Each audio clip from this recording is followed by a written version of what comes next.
ದೇವರ ಬಾಯಿಯಿಂದ ಹೊರಡುವಂಥ ಪ್ರಕಟಣೆಗಳು. ಪ್ರವಾದನೆ ಅಂದ್ರೇನು ಕುಮಾರಸ್ವಾಮಿ?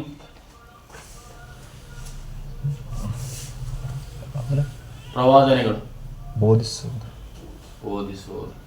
ಪೂಜಾ ವಾಕ್ಯವನ್ನು ತಿಳಿಸುವಂಥದ್ದು. ಸ್ತೋತ್ರ. ಕರ್ತನಾಮಕ್ಕೆ ಸ್ತೋತ್ರ ಮಾಡುವ ದೇವರು ಒಳ್ಳೆಯವನಾಗಿದ್ದಾನೆ. ಕರ್ತನೆ, ನೀನು ಮಾತನಾಡು. ವಾಕ್ಯೋಪದೇಶದಲ್ಲಿ ನಿನ್ನ ಪರಲೋಕದ ಶಕ್ತಿ, ಪರಲೋಕದ ಬಲ, ಪರಲೋಕದ ಜ್ಞಾನ, ಪರಲೋಕದ ವಿವೇಕವನ್ನು ಕೊಟ್ಟು ದೇವರಾತ್ಮನೆ ನೀನು ಮಾತನಾಡು. ನೀನು ಮಾತನಾಡುವಾಗ ತಂದೆ, ನಾವು ಬಹಳ ಕಲಿಯೋದಿದೆ ದೇವರ ಚಿತ್ತಗೊಪ್ಪಿಸ್ಕೊಡ್ತೇವೆ. ಸೃಷ್ಟಿಯ ಕರ್ತನು ನೀನು, ಸೃಷ್ಟಿಯ ಮೂಲ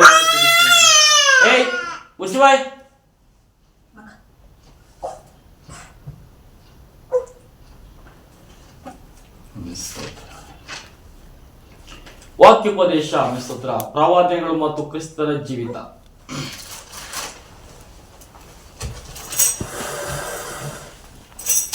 ಪ್ರವಾದನೆಗಳು ಮತ್ತು ಕ್ರಿಸ್ತನ ಜೀವಿತ. ಸ್ತೋತ್ರ.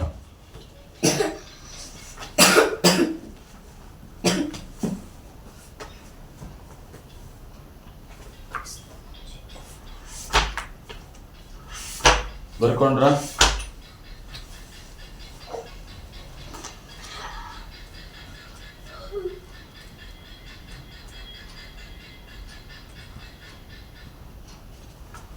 ಸ್ವಲ್ಪ ಓದಿ.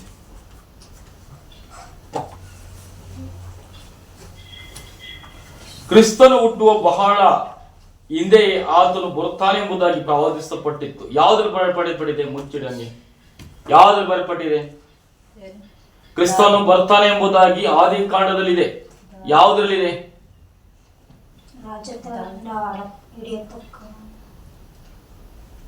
ಯಾವುದ್ರಲ್ಲಿದೆ? ಯಹೂದ ಕುಲದಲ್ಲಿ ರಾಜದಂಡವನ್ನು ಹಿಡಿಯತಕ್ಕವನು ಬರ್ತಾನೆ ಎಂಬುದಾಗಿ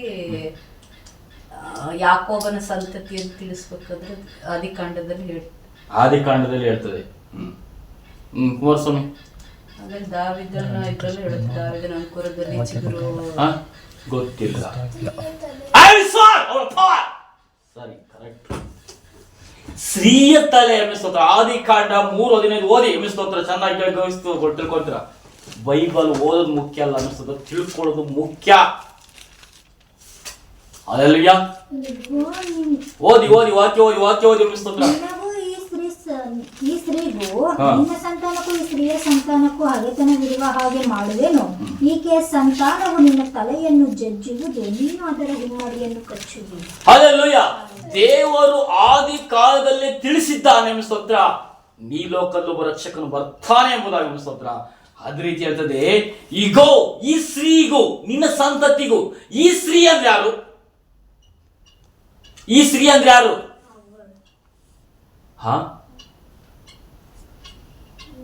ಈ ಸ್ತ್ರೀ ಈಗೋ ಮತ್ತೆ ಹೇಳ್ತೇವೆ ವಾಕ್ಯ, ನಿನ್ನ ಸಂತಾನಕ್ಕೂ.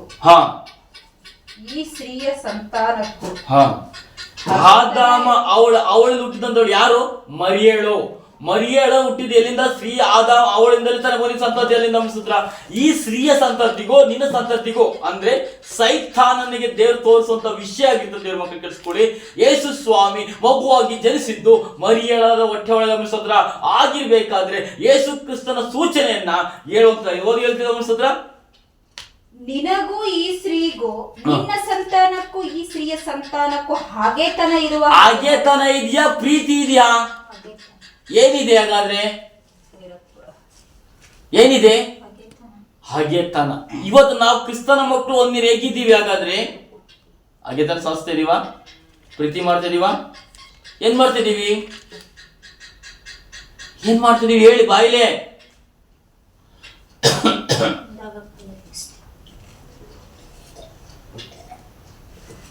ಇವತ್ತು ಲೋಕದಲ್ಲಿ ಸ್ತ್ರೀ ಸೈತಾನನ ಎಷ್ಟು ಜನ ನಿಂಬಾಲಿಸ್ತಾರೆ? ತುಂಬಾ ಜನ. ಯೇಸು ಸ್ವಾಮಿನ ಸ್ವಲ್ಪ ತುಂಬಾನೇ ಇರ್ಬೋದು ಅನಿಸ್ತದೆ. ಹೇಗಿದ್ದಾರೆ ಹಾಗಾದ್ರೆ? ದ್ವೇಷದಿಂದ ಹೋರಾಡ್ತಾ ಇದೀವೋ ಇಲ್ಲ ಪ್ರೀತಿ ಶ್ವಾಸ ಬೆರಿತಾ ಇದೀವೋ? ಇಲ್ಲಿ ಏನ್ ಹೇಳ್ತಿದೆ ಬೈಬಲ್? ನೀಂಗೂ ನಿನ್ನ ಸಂತತಿಗೂ ಸ್ತ್ರೀಯ ಸಂತತಿಗೂ ಹಾಗೆತನ ಇದೆ. ಫ್ರೆಂಡ್ಶಿಪ್ ಅಲ್ಲ, ಸೈತಾನನ ದೇವ್ರ ಮಗ ಕೇಳಿಸ್ಕೊಡಿ. ಈ ಸರ್ಪ ಸಂತತಿ ಅಂದ್ರೆ ಯಾರು ಹಾಗಾದ್ರೆ?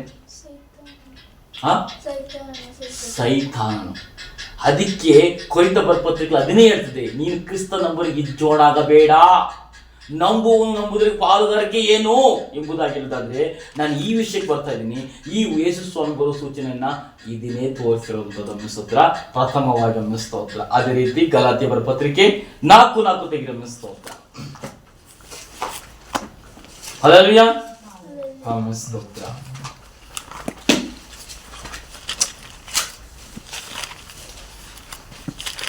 ಆದರೆ ಕಾಲವು ಪರಿಪೂರ್ಣವಾದಾಗ ದೇವರು ತನ್ನ ಮಗನನ್ನು ಕಳುಹಿಸಿಕೊಟ್ಟನು, ಧರ್ಮಶಾಸ್ತ್ರಧೀನರಾದವರನ್ನು ವಿಮೋಚಿಸಬೇಕಂತಲೂ ಪುತ್ರರ ಪದವಿಯನ್ನು ನಮಗೆ ದೊರಕಿಸಬೇಕಂತಲೂ ಆತನು ಸ್ತ್ರೀಯರಲ್ಲಿ ಹುಟ್ಟಿದವನಾಗಿಯೂ ಧರ್ಮಶಾಸ್ತ್ರಧೀನನಾಗಿಯೂ ಬಂದನು. ನೋಡಿ, ಆದರೆ ಕಾಲ ಪರಿಪೂರ್ಣವಾದ, ಕಾಲ ಪರಿಪೂರ್ಣ ಅಂದ್ರೆ ನೀವ್ ಹೇಳಿ, ಸಮಯ ಬಂದಾಗ. ಎಲ್ಲೂ ಈಗಲಾಗುತ್ತದ? ಹೇಳಿದಲ್ಲಿ ಈಗಲಾಗ್ಬಿಡ್ತಾ? ದೇವ್ರು ಯಾವ ಕಾಲದಲ್ಲಿ ಹೇಳಿರ್ಬೋದು? ಪೂರ್ವ ಏನೋ ಯಾವ ಕಾಲ ಅದು? ಕ್ರಿಸ್ತ ಪೂರ್ವದಲ್ಲಿ, ಯೇಸು ಸ್ವಾಮಿ ಬರುವುದಕ್ಕಿಂತ ಮುಂಚೆ ಭೂಲೋಕಕ್ಕೆ ಆ ಕಾಲಘಟ್ಟದಲ್ಲಿ ಹೇಳುವಂಥದ್ದು ಕ್ರಿಸ್ತ ಶಕದಲ್ಲಿ ಆರಂಭವಾಗಿದೆ. ದೇವ ಮಕ್ಕಳ, ಯೇಸು ಸ್ವಾಮಿ ಹುಟ್ಟಿದಾಗಲೇ ಡೇಟ್ ಆಫ್ ಬರ್ತ್ ಸ್ಟಾರ್ಟ್ ಆಗಿತ್ತು. ಆಗ ಶತಮಾನಗಳಿತ್ತು. ಹೌದಾ? ನಂಬ್ತಿರೋ? ಈಗಲಾದ್ರೂ ಶತಮಾನಗಳು ಕ್ರಿಸ್ತ ಪೂರ್ವದಲ್ಲಿ, ಕ್ರಿಸ್ತ ಶಕಗಳಲ್ಲಿ ದಿನಗಳು ಉಂಟಾಗ್ತದೆ, ಇನ್ನು ಡೇಟ್ ಆಫ್ ಬರ್ತ್ ಸ್ಟಾರ್ಟ್ ಆಗ್ತದೆ ಅನ್ಸ್ತತ್ರ. ಈಗಿರ್ಬೇಕಾದ್ರೆ ಕಾಲು ಪರಿಪೂರ್ಣವಾದಾಗ, ಕಾಲು ಆ ಸಮಯದಲ್ಲಿ ಬಂದಾಗ ದೇವರು ತನ್ನ ಮಗನನ್ನು ಕಳಿಸಿಕೊಟ್ಟನು. ಎಲ್ಲಿ ಕಳಿಸಿಕೊಟ್ಟನು? ಭೂಲೋಕಕ್ಕೆ. ಆದ್ರೂ ಧರ್ಮಶಾಸ್ತ್ರ ದೀನರಾದವರನ್ನು, ಅಂದ್ರೆ ಧರ್ಮಶಾಸ್ತ್ರಕ್ಕೆ ಅಧೀನ. ಇಷ್ಟರಲ್ಲೇ ಇದೀವಿ, ಈ ಬಾಕ್ಸ್ ಅಲ್ಲೇ ಇದೀವಿ, ಈ ಇದ್ರಲ್ಲಿ ಇದೀವಿ, ಈ ಮೊಹಮ್ಮದಲ್ಲಿ ಇದೀವಿ, ಇನ್ನು ಆಚೆ ಬರೋದು ಅಂತ ಅಂದಲ್ಲ ಅನ್ಸುತ್ತಲ್ಲ. ಅದಕ್ಕೆ ನೋಡಿ ಕೇಳ್ತದೆ, ಧರ್ಮಶಾಸ್ತ್ರ ಓದಿನ ಸತಿ ಓದಿ. ಧರ್ಮಶಾಸ್ತ್ರಧೀನರಾದವರನ್ನು ವಿಮೋಚಿಸಬೇಕೆಂತಲೂ. ಪೌಲ ಯಾಕೆ ಯಾಕೆ ಕೊಲ್ತಿದ್ದ ಇಸ್ರಾಯೇಲನಾಗಾದ್ರೆ ಗೀತಾ? ಸಾಂಪ್ರದಾಯಗಳನ್ನ ಹಿಡ್ಕೊಂಡು ಜೀವಿಸ್ತಾ ಇದ್ದ. ಇಲ್ಲಿ ಯೇಸು ಸ್ವಾಮಿ ಅಂತ ಬಂದಾಗ ಯೇಸು ಸ್ವಾಮಿ ಉಪದೇಶಗಳು ಹಿಂಗಿರ್ಬೇಕಾದ್ರೆ ಅವರಿಗೆ ವ್ಯತ್ಯಾಸಗಳು ಕಾಣಲು ಅನಿಸುತ್ತ. ಯಾಕೆಂದ್ರೆ ಅವರೊಳಗಡೆ ಪಾಪ ತುಂಬಿಕೊಂಡಾಗ, ಲೋಕ ಸಂಬೋಧ ತುಂಬಿಕೊಂಡಾಗ ನಮ್ಗೆ ಹಂಗೆ ಕಾಣ್ತದೆ. ಹಲ್ಲೆಲೂಯಾ, ಸ್ತೋತ್ರ. ಕೇಳಿಸ್ಕೊಳ್ಳಿ ಸ್ತೋತ್ರ. ಅದೇ ಧರ್ಮಶಾಸ್ತ್ರ ದೀನರಿಂದ ಅದು ತೆಗೆಯಲ್ಪಡ್ಬೇಕಾದಾಗ ಪೌಲ ಹೇಗಾಗ್ತಾನೆ? ಏನಾಗ್ತಾನೆ? ಕೇಳಿಸ್ಕೊಂಡ್ರ? ಧರ್ಮಶಾಸ್ತ್ರನ ಇಟ್ಕೊಂಡು ಜೀವಿಸ್ತಾ ಇದ್ದ, ಪರಗತ ಮಾಡ್ತಿದ್ದಂತೆ ಓದಿದಿರಿ, ಎಲ್ಲಾ ಮಾಡಿದ ಅಂತ ಹೇಳ್ತಿದ್ವಿ. ಆದರೆ ಅವನ ಅಭಿಷೇಕ ಒಂದಾಗ ಯಾಕಪ್ಪ ಮತ್ತೆ ಅವ್ರು ಬೇಸಿಸ್ದ? ಅವಾಗ ಯಾವ ಜ್ಞಾನ ಬಂತು ಅಂದ್ರೆ, ಈ ಲೋಕದಲ್ಲಿ ಇದ್ದಾಗ ಈ ಧರ್ಮಶಾಸ್ತ್ರ ಓದ್ಬೇಕಾದ್ರೆ ಈ ತರ ಹಿಂಗಿದ್ದ. ಅದೇ ಮಾನಸಾಂತರ ಒಂದಾಗ ಹೇಗಿತ್ತು ಆ ಜ್ಞಾನ? ಅಂದ್ರೆ ಎಲ್ಲೋ ಹೋಯ್ತಾರ ಜ್ಞಾನ? ಅಂದ್ರೆ ಸಾಂಪ್ರದಾಯಗಳನ್ನ ಇಟ್ಕೊಂಡೆ ಅವ್ರು ಯಹೂದ್ಯರು, ನಾನು ಯಹೂದ್ಯದವನು, ನಾನು ಸಂಪ್ರದಾಯ ಇಟ್ಕೊಂಡೆ ನಾನು ಜೀವಿಸ್ಬೇಕಂತ ಅವನ್ ಮನಸ್ಸು ಮಾಡಿದ್ದ. ದೇವರು ಮುಟ್ಟಿದಾಗ ಅವನಿಗೆ ಪರಿವರ್ತನೆ ಆಯ್ತು. ಯೇಸು ಸ್ವಾಮಿ ಮುಟ್ಟಿದಾಗ ಅಂದ್ರೆ ಏನರ್ಥ ಅಲ್ಲಿ? ಮಾನಸಾಂತರ ಹೊಂದಿದಾಗ, ಅವನ ಜೀವಿತವನ್ನು ಬದಲಾದಾಗ ನೀನು ನಾವು ಹಂಗೆ ಆಗ್ತೀವಿ. ಮೊದ್ಲಿಗೆ ಹಂಗಿದ್ದಲ್ಲಪ್ಪ, ನಾನು ಹೀಗಿದ್ದಲ್ಲಪ್ಪ, ನೀನ್ ಹೀಗೆ ಹಾಕ್ಸಿರೋದು ಅಂತಂದ್ರೆ ಮಾನಸಾಂತರ ಅವಿಸ್ಲಾರ ಭಾವ. ಈ ಮಾನಸಾಂತರವನ್ನ ಪೌಲ ಆದಾಗೆ ಅನ್ಸೋತ್ರ. ಈಗ ಯೇಸು ಸ್ವಾಮಿ ಮಾನಸಾಂತರ ಪಡಿಸಕ್ಕೆ ಬಂದಿದ್ದು. ಹಲ್ಲೆಲೂಯಾ. ಅದಕ್ಕೆ ಹೇಳ್ತದೆ ನೋಡಿ ಸ್ತೋತ್ರ, ಧರ್ಮಶಾಸ್ತ್ರ ದೀನರನ್ನು ಸ್ತೋತ್ರ, ಧರ್ಮಶಾಸ್ತ್ರಧೀನರಾದವರನ್ನು ವಿಮೋಚಿಸಬೇಕೆಂತಲೂ. ವಿಮೋಚನೆ ಅದನ್ನೇ ಹೇಳ್ತಾರೆ ಸ್ತೋತ್ರ. ಈ ಧರ್ಮಶಾಸ್ತ್ರವನ್ನೇ ಹಿಡ್ಕೊಂಡು ನಾವು ಈ ರೀತಿವಿ, ನಾವು ಈ ತರರು, ಅಬ್ರಾಮ್ ಸಂತತಿಯವರು, ನಾವು ಈ ಕುಲದವರು ಅಂತ ಹೇಳೋದಾದ್ರೆ ಸ್ತೋತ್ರ, ದೇವ್ರ ಮಕ್ಕಳ ಅದನ್ನೇ ಹೇಳ್ತಿದ್ದೆ ಸ್ತೋತ್ರ. ವಿಮೋಚಿಸಬೇಕೆಂತಲೂ. ನೀನ್ ಹಿಂಗೆ ಇರ್ಬೇಕು ಅಂತ ಇಲ್ಲ, ನೀನ್ ಈ ರೀತಿ ಪರಿಶುದ್ಧರಾಗಿ ಜೀವಿಸಿ ಈ ತರ ದೇವ್ರ ಕೆಲಸದಲ್ಲಿ ನಿಂತ್ಕೋಬೇಕೆಂಬುದಾಗಿ ಮಾನಸಾಂತರ. ಈ ಮಾನಸಾಂತರವನ್ನ ಯಾರು ಹೊಂದುತ್ತಾರೋ ಅವನು ಈ ಕಸವನ್ನ ಬಿಸಾಕ್ತಾನೆ, ಹಳೆ ಸೊಬನ್ನ ಬಿಸಾಕ್ತಾನೆ, ಹಳೆ ಜೀವಿತವನ್ನು ಬಿಸಾಕ್ತಾನೆ, ಹಳೆ ಕ್ರಿಯೆಗಳನ್ನ ಸತ್ತಾಕಿ ಊತಾಕಿ ಮುಚ್ಚಾಕಿ ಬರ್ತಾನೆ. ಅದಕ್ಕೆ ಯೇಸು ಸ್ವಾಮಿ ರೋಮ ಪತ್ರಿಕೆ 6 ಕೃಪೆ ಹೆಚ್ಚರೆಂದು. ಇನ್ನು ಪಾಪದಲ್ಲಿ ಇರ್ಬೇಕು ನೀವು ಇನ್ನೂ ಹಾಗಾದ್ರೆ. ಈ ಕೃಪೆ ಹೆಚ್ಚು ಪಾಪದಲ್ಲಿ ಮಾಡ್ಬೇಕಾ? ಮೋಸ, ಅನ್ಯ, ಕೊಲೆ, ದೊರಡೆ, ವ್ಯಭಿಚಾರ, ಪಾಪಕೃತ್ಯಗಳನ್ನ ಮಾಡ್ಕೊಂಡಿರ್ಬೇಕಾ? ಎಂದಿಗೂ ಇರಬಾರ್ದು ಅಂತ ಹೇಳ್ತದೆ. ನೀವು ಯೇಸು ಸ್ವಾಮಿಗೆ ಕೃತಿಯಲ್ಲಿ ಸತ್ತು ಪುನರುತ್ಥಾನ ಊಟ ಕೊಟ್ಟು ಹಾಗೆ ನಾವು ಪಾಪದ ಪರಿಸತ್ತವರಾಗಿರ್ಬೇಕ.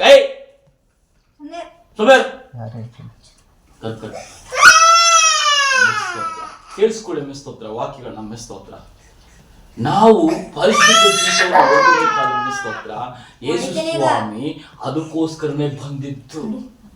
ಮಗನೇ, ನಾನು ಈ ಲೋಕದಲ್ಲಿ ದೂತರನ್ನ ಪ್ರವಾದಿಗಳನ್ನ ಕಳಿಸಾಯ್ತು, ಅವ್ರು ಏನು ಮಾಡಕ್ಕಾಗಲ್ಲ, ನೀನಾದ್ರೂ ಹೋಗಿ ನನ್ನ ಜನರನ್ನ ಎಚ್ಚರಿಸುವುದಾಗಿ. ಹಲ್ಲೆಲೂಯ. ಕರ್ಕೊಂಡಿದ್ದೀನಿ, ಸುಮ್ಮನೆ ಕರ್ಕೊಂಡಿದ್ದೀನಿ.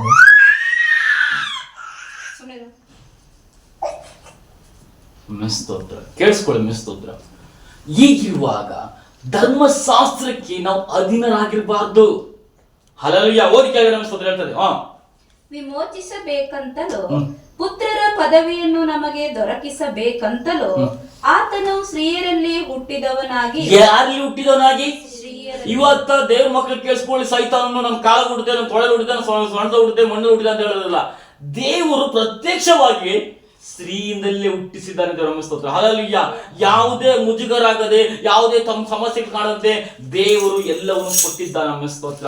ಹೀಗಿರ್ಬೇಕಾದ್ರೆ ದೇವರು ವಾಕ್ಯಕ್ಕೆ ಪುತ್ರರ ಪದವಿಯನ್ನು ನಮಗೆ ದೊರಕಬೇಕಂತಲೂ ಆತನು ಸ್ತ್ರೀಯರಲ್ಲಿ ಹುಟ್ಟಿದನಾಗಿಯೂ ಧರ್ಮಶಾಸ್ತ್ರ ಸ್ತ್ರೀಯರಲ್ಲಿ ಹುಟ್ಟಿದವನಾಗಿಯೂ ಧರ್ಮಶಾಸ್ತ್ರಧೀನನಾಗಿಯೂ ಬಂದನು. ಧರ್ಮಶಾಸ್ತ್ರ ದೀನನಾದ್ರೆ ಅಧೀನಾಗಿ ಅಂದ್ರೆ ಧರ್ಮಶಾಸ್ತ್ರದಲ್ಲಿ ಹಿಂದೆ ಹೇಳಿರುವ ಪ್ರಕಾರವಾಗಿ ಬಂದಿರೋದು. ಆದ್ರೆ ನಮಗೆ ಕೊಟ್ಟಿರುವಂತದ್ದು ಈಗಿರ್ತದೆ.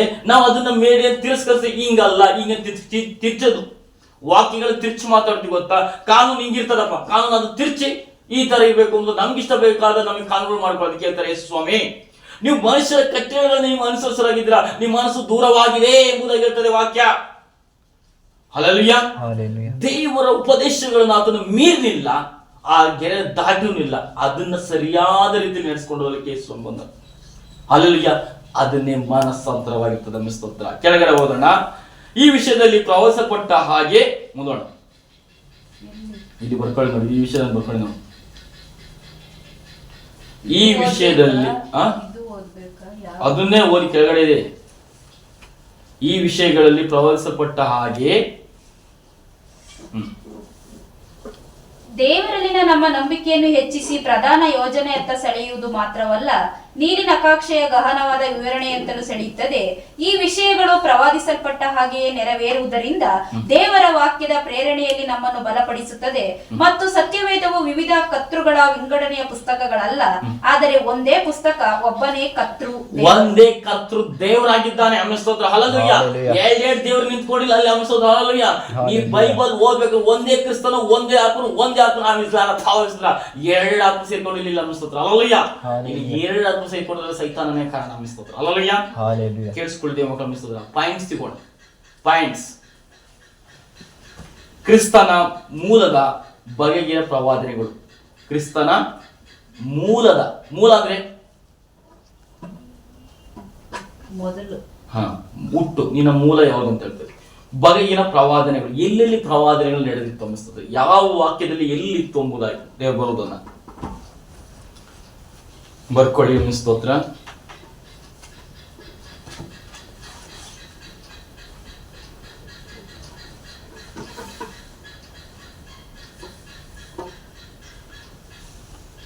ಬರ್ಕೊಂಡ್ರ? ಕ್ರಿಸ್ತನು ಇಸ್ರೇಲರೊಳಗಿಂದ, ಎಲ್ಲಿಂದ? ಇಸ್ರೇಲರೊಳಗಿಂದ ಬರುತ್ತಾನೆಂಬ ಸತ್ಯವೇದ ಹೇಳ್ತದೆ. ಅದನ್ನು ಬರ್ಕೊಳ್ಳಿ.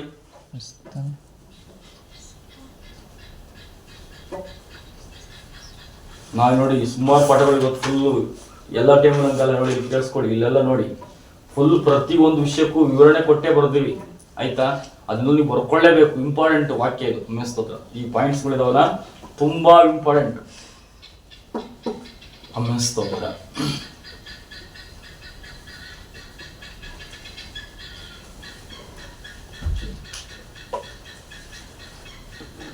ಅರಣ್ಯಕಾಂಡ 24ರಲ್ಲಿ 17-19 ಓದಿ ಯಾರಾದ್ರೂ.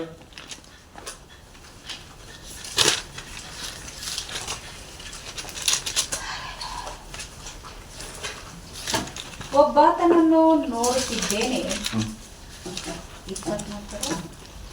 17-19. ಆತನು ಈಗಿನವನಲ್ಲ, ಆತನನ್ನು ಕಾಣಿಸುತ್ತಾನೆ, ಆದರೆ ಆದರೆ ಸಮೀಪದಲ್ಲಿ ಅಲ್ಲ, ಯಾಕೋಬ ವಂಶದವರಲ್ಲಿ ನಕ್ಷತ್ರ ಪ್ರಾಯನೊಬ್ಬನು ಉದಯಿಸಿದ್ದಾನೆ. ಇಸ್ರಾಯೇಲರಲ್ಲಿ ರಾಜದಂಡ ಹಿಡಿದವನು ಕಂಡು ಬಂದಿದ್ದಾನೆ. ಅವನು ಮೋವಾಬ್ಯರ ತಲೆಯನ್ನು ಸೀಳಿ ಹಾಕಿದ್ದಾನೆ, ಯುದ್ಧ ವೀರರೆಲ್ಲರನ್ನು ಕೆಡವಿ ಬಿಟ್ಟಿದ್ದಾನೆ. ಅದಲ್ಲದೆ ಎದೋಮ್ಯರ ದೇಶವನ್ನು ಸ್ವಾಧೀನಪಡಿಸಿಕೊಂಡಿದ್ದಾನೆ. ಹಗೆಗಳಾದ ಸೇಯೀರಿನವರು ಅವನಿಗೆ ಅಧೀನರಾದರು. ಇಸ್ರಾಯೇಲರು ಬಲಗೊಂಡವರು, ಯಾಕೋಬ್ಯರಿಗೆ ದೊರೆತನವಾಯಿತು. ಪಟ್ಟಣಗಳಿಂದ ತಪ್ಪಿಸಿಕೊಂಡವರು ನಾಶವಾದರು ಅಂದನು. ಕೇಳಿಸ್ಕೊಡಿ ವಾಕ್ಯ. ನಮ್ಮ ಸ್ತೋತ್ರ 17ರಿಂದ 19 ತನಕ ಓದೋಣ. ಒಬ್ಬನನ್ನು ನೋಡುತ್ತಿದ್ದೇನೆ, ಒಬ್ಬನನ್ನು ನೋಡ್ತಾ ಇದ್ದೇನೆ, ಆತನು ಈಗಿರೋನಲ್ಲ. ಈಗಿರೋನ ಹಲ್ಲೆಲೂಯಾ. ಅದಕ್ಕೆ ಸ್ವಾಮಿ ಹೇಳ್ತಾರೆ, ಕೀರ್ತನೆ ಹೇಳ್ತಾರೆ, ನಿನ್ನ ವೈರಿಯನ್ನು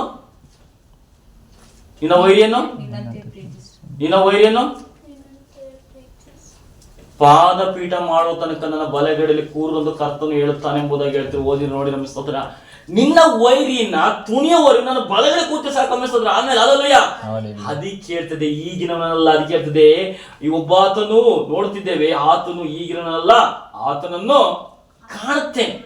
ಈಗೋ ನನ್ನ ದೂತನ ಕಳಿಸ್ತೇನೆ ಅಂತ ಹೇಳ್ತದೆ ಅಮ್ಮಿಸ್ತದ್ರ. ಈಗೋ ನನ್ನ ದೂತನ ಕಳಿಸ್ತೇನೆ ಅಂತ ಹೇಳ್ತದೆ ಅಮ್ಮಿಸ್ತದ್ರ. ಆದ್ರೆ ಸಮೀಪದಲ್ಲ, ಈಗ ಹತ್ರ ಅಲ್ಲ. ನಾನು ಅದು ಹೋಗೋದು ಕಾಣುವಂಥದ್ದು ಈಗ ಸಮೀಪದಲ್ಲ ಅಮ್ಮಿಸ್ತದ್ರ. ಯಾಕೋಬ ವಂಶದಲ್ಲಿ ನಕ್ಷತ್ರ ಪ್ರಾಯನೊಬ್ಬನು ಉದಯಿಸಿದ್ದಾನೆ. ಹಲ್ಲೆಲೂಯ. ದೇವ್ ಮಕ್ಕಳ ದೇವರು ಅಬ್ರಾಹ್ಮಣ ಸಂತತಿಯಲ್ಲಿ ಯಾಕೋಬನ ಕುಲವನ್ನು 12 ಕುಲವಾಗಿ ದೇವರು ಮಾಡ್ಕೊಂಡಾಗ ಸ್ತೋತ್ರ, ಅದು ಯಾಕೋಬನ ಕುಲವೇ ಎಂಬುದಾಗಿ ಹೇಳ್ಬೇಕಾದ್ರೆ ಸ್ತೋತ್ರ. ಅದು ಸ್ತೋತ್ರ ಹೇಳ್ತದೆ, ಇಸ್ರೇಲ್ ರಾಜದಂಡ ಹಿಡಿಯುವುದು ಕಂಡು ಹಿಡಿದಿದ್ದೇನೆ ಸ್ತೋತ್ರ. ಹಲ್ಲೆಲೂಯ. ಕಂಡು ಬಂದಿದೆ, ಅದೇ ಯಹೂದ ಕುಲವೇ ಸ್ತೋತ್ರ. ದೇವ್ ಮಕ್ಕಳ ದೇವರು ಇಂಥ ಸಂತತಿಯಲ್ಲಿ ಹುಟ್ಟಿ ಬರ್ಬೇಕೆಂಬುದಾಗಿ ಒಂದು ನಿಯಮ ಇರ್ತದೆ. ನಾವು ಇಂಥ ಕುಲ ಹುಟ್ಟಬೇಕು, ಇಂಥ ಜಾತಿ ಹುಟ್ಟಬೇಕು, ಧರ್ಮ ಹುಟ್ಟಬೇಕು ಅನ್ನೋದಲ್ಲ, ಇಂಥವರಲ್ಲಿ ಒಟ್ಟು ಹುಟ್ಟಬೇಕೆಂಬುದು ದೇವರ ನಿಯಮವಾಗಿರ್ತದೆ. ಯೋಗ್ಯತೆ ಇಲ್ಲದ, ಗಣನೆಗೆ ಬಾರದ ಜನರ ಮಧ್ಯೆ ಹುಟ್ಟಪಡೋರಾಗಿರುತ್ತೆ ಸ್ತೋತ್ರ. ದೇವ್ ಮಕ್ಕಳ ಆಗ ದೇವರ ಅದ್ಭುತಗಳನ್ನು ನೋಡೋಕೆ ಸ್ತೋತ್ರ. ಹಲ್ಲೆಲೂಯ. ಅದಕ್ಕೆ ರಾಜ್ಯದಂಡ ಹಿಡಿದವನು ಕಂಡು ಬಂದಿದ್ದಾನೆ. ಅವನು ಮೋವಾಬ್ಯರ ತಲೆ. ಮೋವಾಬ್ಯರು ಅಂದ್ರೆ ಯಾರು? ಹಾಗಾದ್ರೆ ಫಸ್ಟ್ ಮೋವಾಬ್ಯರು ಅಂದ್ರೆ ಯಾರು ಹೇಳಿ? ವಿಗ್ರಹ. ಅವ್ರ ಮೂಲ ಯಾರು? ಲೂಟನ ಸಂತತಿ. ಲೂಟನ ಸಂತತಿ ಯಾಕೆ ಮೋವಾಬ್ಯರು ಆಗ್ತಾರೆ? ಹಾಗಾದ್ರೆ ಮಕ್ಕಳು ತಂದೆಯನ್ನೇ ಸಂಗಮಿಸಿದ್ದರಿಂದ ಪಾಪ ಮಾಡಿದ ಮನುಷ್ಯನು ಅವನು ಯಾವತ್ತೂ ಮೋವಾಬ್ಯರೇ. ಅವ್ರು ಸೈತಾನನ ಜನದವರಾಗಿರ್ತಾರೆ. ಅದಕ್ಕೆ ದೇವರು ಆ ಸೈತಾನ ಜನ ತ್ಯಜಿದ್ರು. ಹಲ್ಲೆಲೂಯಾ. ಅದಕ್ಕೆ ಬೆಳಗ್ಗೆ ನಾನು ಒಬ್ಬರ ವಿಷಯ ಹೇಳಿದೆ, ಮೋವಾಬಿಗೆ ಹೋದ್ರು ಅಂತ. ಯಾರು? ಪಾಪ ಬಂತು, ಕಷ್ಟ ಬಂತು, ಸಮಸ್ಯೆಗಳು ಬಂತು ಇಲ್ಲಿ ಅಂತ ಅಂದ್ಕೊಂಡು ಪರಲೋಕ ಊಟ ಬಿಟ್ಟು ಬೇರೆ ಕಡೆ ಸೈತಾನಿಗೆ ಹೋಗ್ಬೇಡಿ, ಗುಲಾಮರಾಗಬೇಡಿ. ಹಲ್ಲೆಲೂಯಾ. ಕೊರತೆಗಳು ಬಂದಾಗ, ಸಮಸ್ಯೆಗಳು ಬಂದಾಗ ಬೇರೆ ಕಡೆ ಕಣ್ಣಾಡಿಸ್ಬೇಡಿ, ಅದು ವಿಷಕರವಾಗಿದೆ ಅಂತ ಮೋವಾಬ್ಯರನ್ನ ತಲೆಯನ್ನು ಏನ್ ಮಾಡಿದ್ರು? ಜಜ್ಜಿದ ಅಂತ ಹೇಳ್ತಾರೆ. ಸೈತಾನ್ ತಲೆಯನ್ನು ಜಜ್ಜಿ ಹಾಕಿದ್ದಾರೆ. ಹಲ್ಲೆಲೂಯಾ. ನಾವು ಬೈಬಲ್ ಚೆನ್ನಾಗಿ ತಿಳ್ಕೊಬೇಕಮ್ಮ ಸ್ತೋತ್ರ. ಮೋವಾಬ್ಯರು ಅಂದ್ರೆ ಲೂಟನ ಆ ಮಕ್ಕಳ ಸಂತತಿ, ಆ ಸಂತತಿ ಹುಟ್ಟಿದವರು ಆಗಿರ್ತಾರೆ ಸ್ತೋತ್ರ. ಅವರುಗಳು ಚೆನ್ನಾಗಿ ಓದಿ ಆದಿಕಾಂಡದಲ್ಲಿದೆ ಸ್ತೋತ್ರ, ಆ ಕೊನೆ ಸೀರಿಯಲ್ಲಿದೆ ಸ್ತೋತ್ರ. ಜಾಸ್ತಿ ಇಟ್ಕೊಂಡಿಲ್ಲ ಅಂತವ್ರನ್ನ ದೇವರು ಅಂತ ಸಂತತಿನ ಮೇಲೆ ಕಣ್ಣಿಟ್ಟಿದ್ದಂತೆ ಸ್ತೋತ್ರ. ಹಲ್ಲೆಲೂಯಾ. ಅದಕ್ಕೆ ಹೇಳ್ತದೆ, ಮೋವಾಬ್ಯರ ತಲೆಯನ್ನು ಸೀಳಿ ಹಾಕಿದ್ದಾನೆ, ಯುದ್ಧ ವೀರರನ್ನು ಕೆಡವಿ ಹಾಕಿದ್ದಾನೆ. ಇವತ್ತು ಯುದ್ಧದಲ್ಲಿ ಬಲಿಷ್ಠರು ಶೂರರಾಗಿದ್ದಂತವರೆಲ್ಲರನ್ನು ಹೊಡೆದಾಕಿದ್ದಾನೆ ಅನಿಸ್ತದೆ. ಮುಂದೋಣ. ಅದಲ್ಲದೆ ಎದೋಮ್ಯರ ದೇಶವನ್ನು ಸ್ವಾಧೀನಪಡಿಸಿಕೊಂಡಿದ್ದಾನೆ. ಎದೋಮ್ಯರು ಯಾರು ಹಾಗಾದ್ರೆ? ಏಸವನಿಗೆ ಇನ್ನೊಂದು ಹೆಸರಿದ್ದು ಎದೋಮ್ಯ ಅಂತ. ದೇವ ಮಕ್ಕಳ ಮೋವಾಬ್ಯರು ಮತ್ತೆ ಇವರಲ್ಲಿ ಏನ್ ಗೊತ್ತಾ? ಲೂಟನ ಸಂತತಿಯಲ್ಲಿ ಬೆಳೆದು ಬಂದವರಾಗಿರ್ತಾರೆ. ತಿಳ್ಕೊಳ್ಳಿ ಸ್ತೋತ್ರ. ಆಗಿರುವಾಗ ನೀವು ಮತ್ತೆ ಹಿಂದೆ ಓದಿ ಹಿಂದೆ ತಿರುಗಿ ಓದಿ ಮೋವಾಬ್ಯರ ವಿಷಯದಲ್ಲಿ ಕೆಳಗಡೆ ಓದಿ, ಅವರ ಲೂಟನ ಮಕ್ಕಳ ವಿಷಯದಲ್ಲಿ ತಿರ್ಸಿ ಒಂಚೂರು ತಲೆ ಓಡಿಸಿ. ಫಸ್ಟ್ ಬರೀ ಹೇಳಿದ್ದನ್ನೇ ಸುಮ್ಮನೆ ನೋಡ್ಕೊಡ್ತೀರಿ.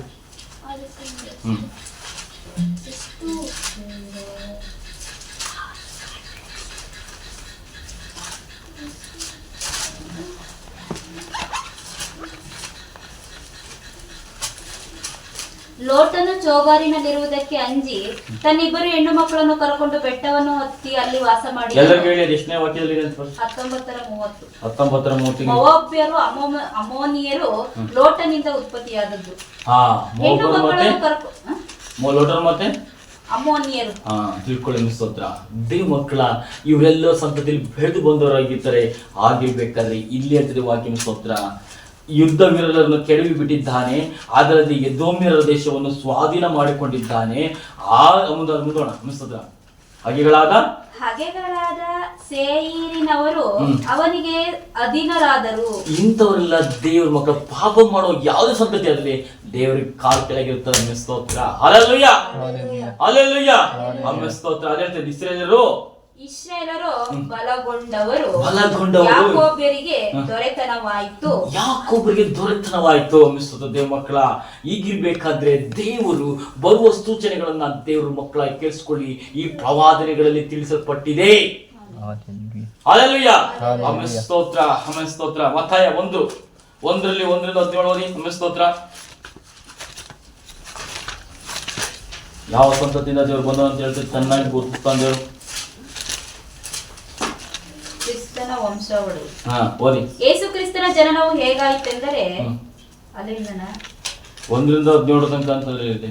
ಯೇಸು ಕ್ರಿಸ್ತನ ವಂಶಾವಳಿಯು, ಆತನು ದಾವಿದನ ವಂಶದವನು, ದಾವಿದನು ಅಬ್ರಹಾಮನ ವಂಶದವನು, ಅಬ್ರಾಮನು ಈಸಕನನ್ನು ಪಡೆದನು, ಈಸಕನು ಯಾಕೋಬನನ್ನು ಪಡೆದನು, ಯಾಕೋಬನು ಯಹೂದನನ್ನು ಅವನ ಅಣ್ಣ ತಮ್ಮಂದಿರನ್ನು ಪಡೆದನು, ಯಹೂದನು ತಾಮಾರಳಲ್ಲಿ ಪೆರೆಚನನ್ನು ಜೆಹಾರನನ್ನು ಪಡೆದನು, ಪೆರೆಚನು ಹೆಂಚ್ರೋನನ್ನು ಪಡೆದನು, ಹೆಂಚ್ರೋನನು ಅರಾಮನನ್ನು ಪಡೆದನು, ಅರಾಮನು ಅಮ್ಮಿನಾಬದಾವನನ್ನು ಪಡೆದನು, ಅಮ್ಮಿನಾಬದಾವನು ನಾಹಾಶೋನನನ್ನು ಪಡೆದನು, ನಾಹಾಶೋನನು ಸಲ್ಮೋನನನ್ನು ಪಡೆದನು, ಸಲ್ಮೋನನು ರಹಬಳಲ್ಲಿ ಬೋಜವನನ್ನು ಪಡೆದನು, ಬೋವಜನು ರೂತಳಲ್ಲಿ ಓಬೇದನನ್ನು ಪಡೆದನು, ಓಬೇದನು ಈಶಾಯನನ್ನು ಪಡೆದನು, ಈಶಾಯನ ಅರಸನಾದ ದಾವಿದನನ್ನು ಪಡೆದನು, ದಾವಿದನು ಊರಿಯನ ಹೆಂಡತಿಯಾಗಿದ್ದವಳಲ್ಲಿ ಸೊಲೋಮನನ್ನು ಪಡೆದನು, ಸೊಲೋಮನನು ರೆಹಬಾಬನನ್ನು ಪಡೆದನು, ರೆಹಬಾಮನು ಅಬಿಯಾನೆಯನ್ನು ಪಡೆದನು, ಅಬಿಯಾನು ಆಸನನ್ನು ಪಡೆದನು, ಆಸನು ಯಹುಷಾಪಾಟನನ್ನು ಪಡೆದನು, ಯಹುಷಾಪಾಟನು ಯೆಹೋರಾಮನನ್ನು ಪಡೆದನು, ಯೆಹೋರಾಮನು ಉಜ್ಜೀಯನನ್ನು ಪಡೆದನು, ಉಜ್ಜೀಯನು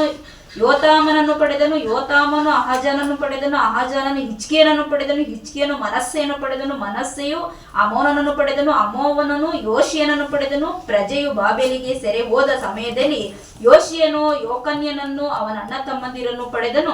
ಬಾಬೇಲಿಗೆ ಸೆರೆ ಹೋದ ಮೇಲೆ ಯೋಕನ್ಯನು ಶೆಯಲ್ತಿಯೇಲನನ್ನು ಪಡೆದನು, ಶೆಯಲ್ತಿಯೇಲನು ಜೆರುಬ್ಬಾಬೆಲನನ್ನು ಪಡೆದನು, ಜೆರುಬ್ಬಾಬೆಲನು ಅಬೀಹೂದನನ್ನು ಪಡೆದನು, ಅಬೀಹೂದನು ಎಲ್ಯಾಕೀಮನನ್ನು ಪಡೆದನು, ಎಲ್ಯಾಕೀಮನು ಅಜೋರನನ್ನು ಪಡೆದನು, ಅಜೋರನು ಸದೋಕನನ್ನು ಪಡೆದನು, ಸದೋಕನು ಅಕೀಮನನ್ನು ಪಡೆದನು, ಅಕೀಮನು ಎಲಿಹೂದಾದನ್ನು ಪಡೆದನು, ಎಲಿಹೂದಾದನು ಎಲೀಜಾರನನ್ನು ಪಡೆದನು, ಎಲಿಯಾಜಾರನು ಮತ್ತಾನನನ್ನು ಪಡೆದನು, ಮತ್ತಾನನು ಯಾಕೋಬನನ್ನು ಪಡೆದನು, ಯಾಕೋಬನು ಮರಿಯಳ ಗಂಡನಾದ ಯೋಸೇಫನನ್ನು ಪಡೆದನು. ಈ ಮರಿಯಳಲ್ಲಿ ಕ್ರಿಸ್ತನೆಂಬ ಯೇಸು ಹುಟ್ಟಿದನು. ಯಾರಲ್ಲಿ ಹುಟ್ಟಿದ? ಈ ಮರಿಯಳಲ್ಲಿ. ಕೇಳಿಸ್ಕೊಂಡ್ರ ಅನ್ಸುತ್ರ? ಈ ಮರಿಯಳಲ್ಲಿ ಕ್ರಿಸ್ತನೆಂಬನು ಯೇಸು ಹುಟ್ಟಿದನು. ಹಲ್ಲೆಲೂಯಾ. ಎಷ್ಟು ಸಂತತಿ? 14 ತಲೆಮಾರುಗಳು. ಸ್ತೋತ್ರ. ಹಲ್ಲೆಲೂಯಾ. ಈ 14 ತಲೆಮಾರುಗಳನ್ನ ದೇವರು ಕಾಯ್ಬೇಕಾಗ್ತದೆ ಮಕ್ಕಳ. ಒಂದು ಕೆಲಸ ಈಗ ಆಗುತ್ತೆ ಅಂತಂದ್ರೆ ಹಿಂಗೆ ಹೇಳಿದ್ಮೇಲೆ ಈಗಲೇ ಆಯ್ತು, ಈಗಲೇ ಮುಂದೋಯ್ತೆ ಅನ್ನೋದು ಅಲ್ಲ ಮೆಸುತ್ರ. ಅದು ಸಮಯ ಬರುತ್ತದೆ, ಕಾಲ ಪರಿಪೂರ್ಣವಾದಾಗಲೇ ಅವೆಲ್ಲ ಕೆಲಸಗಳು ಆಗೋದು ಮೆಸ್ತೋತ್ರ. ಹಲ್ಲೆಲೂಯಾ. ಅದರಲ್ಲಿ 2ನೇದು ಪಾಯಿಂಟ್ಸ್ ಅಲ್ಲ, 2ನೇದು ಬರ್ಕೊಳ್ಳಿ. ಕ್ರಿಸ್ತನು ದಾವಿದನ ವಂಶದಲ್ಲಿ ಯಹೂದ ಕುಲದಲ್ಲಿ ಹುಟ್ಟಿದನು. ಅದಕ್ಕೆ ವಿವರಣೆಗಳು ಎಲ್ಲಿದೆ ವಾಕ್ಯಗಳು ಅಂತ ಅರ್ಥ ಆಯ್ತಾ ಹೇಳ್ತಿರೋದು? ಬರ್ಕೊಳ್ಳಿ, ನಿಧಾನಕ್ಕೆ ಬರ್ಕೊಳ್ಳಿ.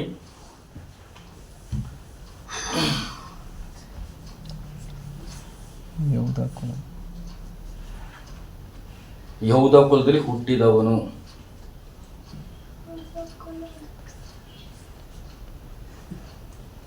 ಆ ಬುಕ್ಸನ್ನು ಕೂಡ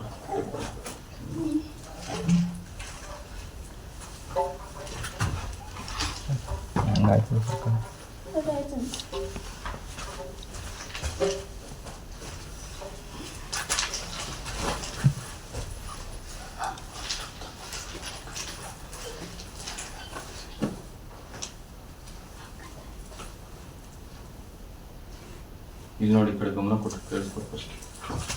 ಆಯ್ತಾ? ಬರ್ಕೊಂಡ್ರ? ಆದಿಕಾಂಡ 49:10.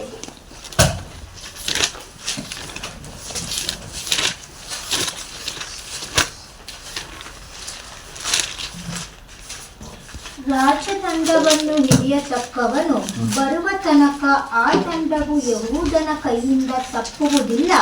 ಮುದ್ರೆ ಕೋಲು ಅವನ ಪಾದಗಳ ಬಳಿಯಿಂದ ಕದಲುವುದಿಲ್ಲ. ಅವನಿಗೆ ಅನ್ಯ ಜನಗಳು ವಿಧೇಯರಾಗಿರುವರು.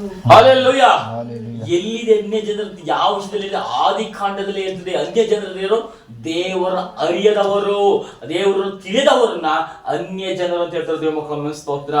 ಈಗಿರ್ಬೇಕಾದ್ರೆ ನಾವು ತಿಳ್ಕೊಬೇಕಾಗಿದೆ ದೇವ ಮಕ್ಕಳ, ದೇವರು ನಮ್ಮನ್ನು ಇವತ್ತ ನೆನ್ನೆ ಮೊನ್ನೆ ಕರೆದಿಲ್ಲ, ಆದಿದಲೇ ನಮ್ಮನ್ನ ದೇವರು ಕರೆದಿದ್ದಾರೆ. Hallelujah, hallelujah. ಕೇಳಿಸ್ಕೊಳ್ಳಿ ವಾಕ್ಯಗಳು ನಮ್ಮ ಸ್ತೋತ್ರ. ಸತ್ಯದಲ್ಲಿ ತಿಳ್ಕೊಳ್ಳೋ ದೇವ ಮಕ್ಕಳ ಕೇಳಿಸ್ಕೊಳ್ಳಿ. ಇವತ್ತು ಪ್ರಪಂಚದಲ್ಲಿ ಯಾರು ಏನನ್ನೋ ಬಡ್ಕೊಂಡು ಕೂಗಾಡ್ತ ಅನ್ಕೊಂಡು ರಂಪ ಮಾಡ್ಕೊಂಡು ದೂಸ್ತಾ ಆಗಿದ್ದಾರೆ. ನಾವು ಶ್ರೇಷ್ಠರು, ನಾವು ಕನಿಷ್ಠರು ಅನ್ಕೊಂಡು ನಮ್ಮ ದೇವರು ಏನ್ ಮಾಡಿದ್ದಾರೆ ಎಂಬುದಾಗಿ ಚೆನ್ನಾಗಿ ಹೇಳ್ತದೆ ವಾಕ್ಯ. ಸ್ತೋತ್ರ. ಹತ್ತಿರ ಹೇಳುವಂತ ವಾಕ್ಯ ಕೇಳಿಸ್ಕೊಳ್ಳಿ. ರಾಜದಂಡವನ್ನು ಹಿಡಿಯತಕ್ಕವನು ಬರುವ ತನಕ, ರಾಜದಂಡವನ್ನು ಹಿಡಿಯುವ ತನಕ ಬರುವ ತನಕ ಆಮೇಲೆ ಸ್ತೋತ್ರ. ಹಲ್ಲೆಲೂಯಾ. ಆಮೇಲೆ ಆ ಮುದ್ರೆ ಕೋಲು ಅವನ ಪಾದಗಳ ಬಳಿಯಿಂದ ಕದಲೋದಿಲ್ಲ. ನೋಡಿ, ಯಾರಿಗೆ ಅರಸನಾಗಿ ಕೊಡ್ಬೇಕು, ಯಾರಿಗೆ ಸೇವೆ ಕೊಡ್ಬೇಕು, ಯಾರಿಗೆ ಅಧಿಕಾರ ಕೊಡ್ಬೇಕು ಅನ್ನೋ ದೇವರು ಇಟ್ಕೊಂಡಿರ್ತಾನೆ. ಆಮೇಲೆ ಸ್ತೋತ್ರ. ಅಲ್ಲಿವರೆಗೂ ಅದನ್ನ ಯಾರು ಮುಟ್ಟಕ್ಕೂ ಆಗೋದಿಲ್ಲ, ಕಿತ್ಕೊಳ್ಳಕ್ಕೂ ಆಗೋದಿಲ್ಲ. ಆಮೇಲೆ ಸ್ತೋತ್ರ. ಅಲ್ಲಲ್ಲಿ ಅರ್ಥ ಆಗ್ತಿದೆ ಗೀತಾ ಸ್ತೋತ್ರ. ಪ್ರತಿಯೊಬ್ಬರ ಗಮನದಲ್ಲಿ ಸ್ತೋತ್ರ.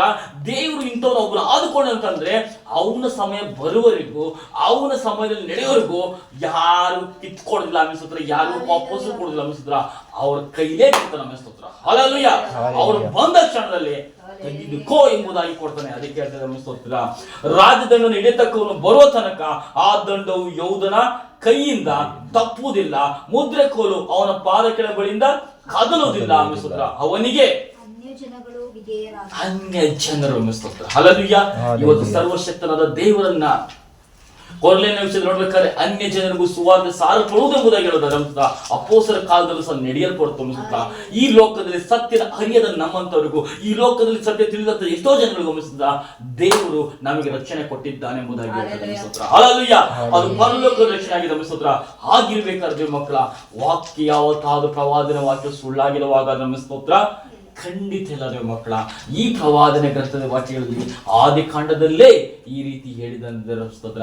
ಅವನಿಗೆ ಅನ್ಯಜನರು ಅಧೀನರಾಗುವರು ಅಂತ ಹೇಳಿದ ಸ್ತೋತ್ರ. ಮತ್ತೆ ಯೆಶಾಯ 11:1 ಎಲ್ಲೆಲ್ಲಿ ಹೇಳ್ತಿದ್ದ ಸ್ತೋತ್ರ ಆತನ ಸೂಚನೆ.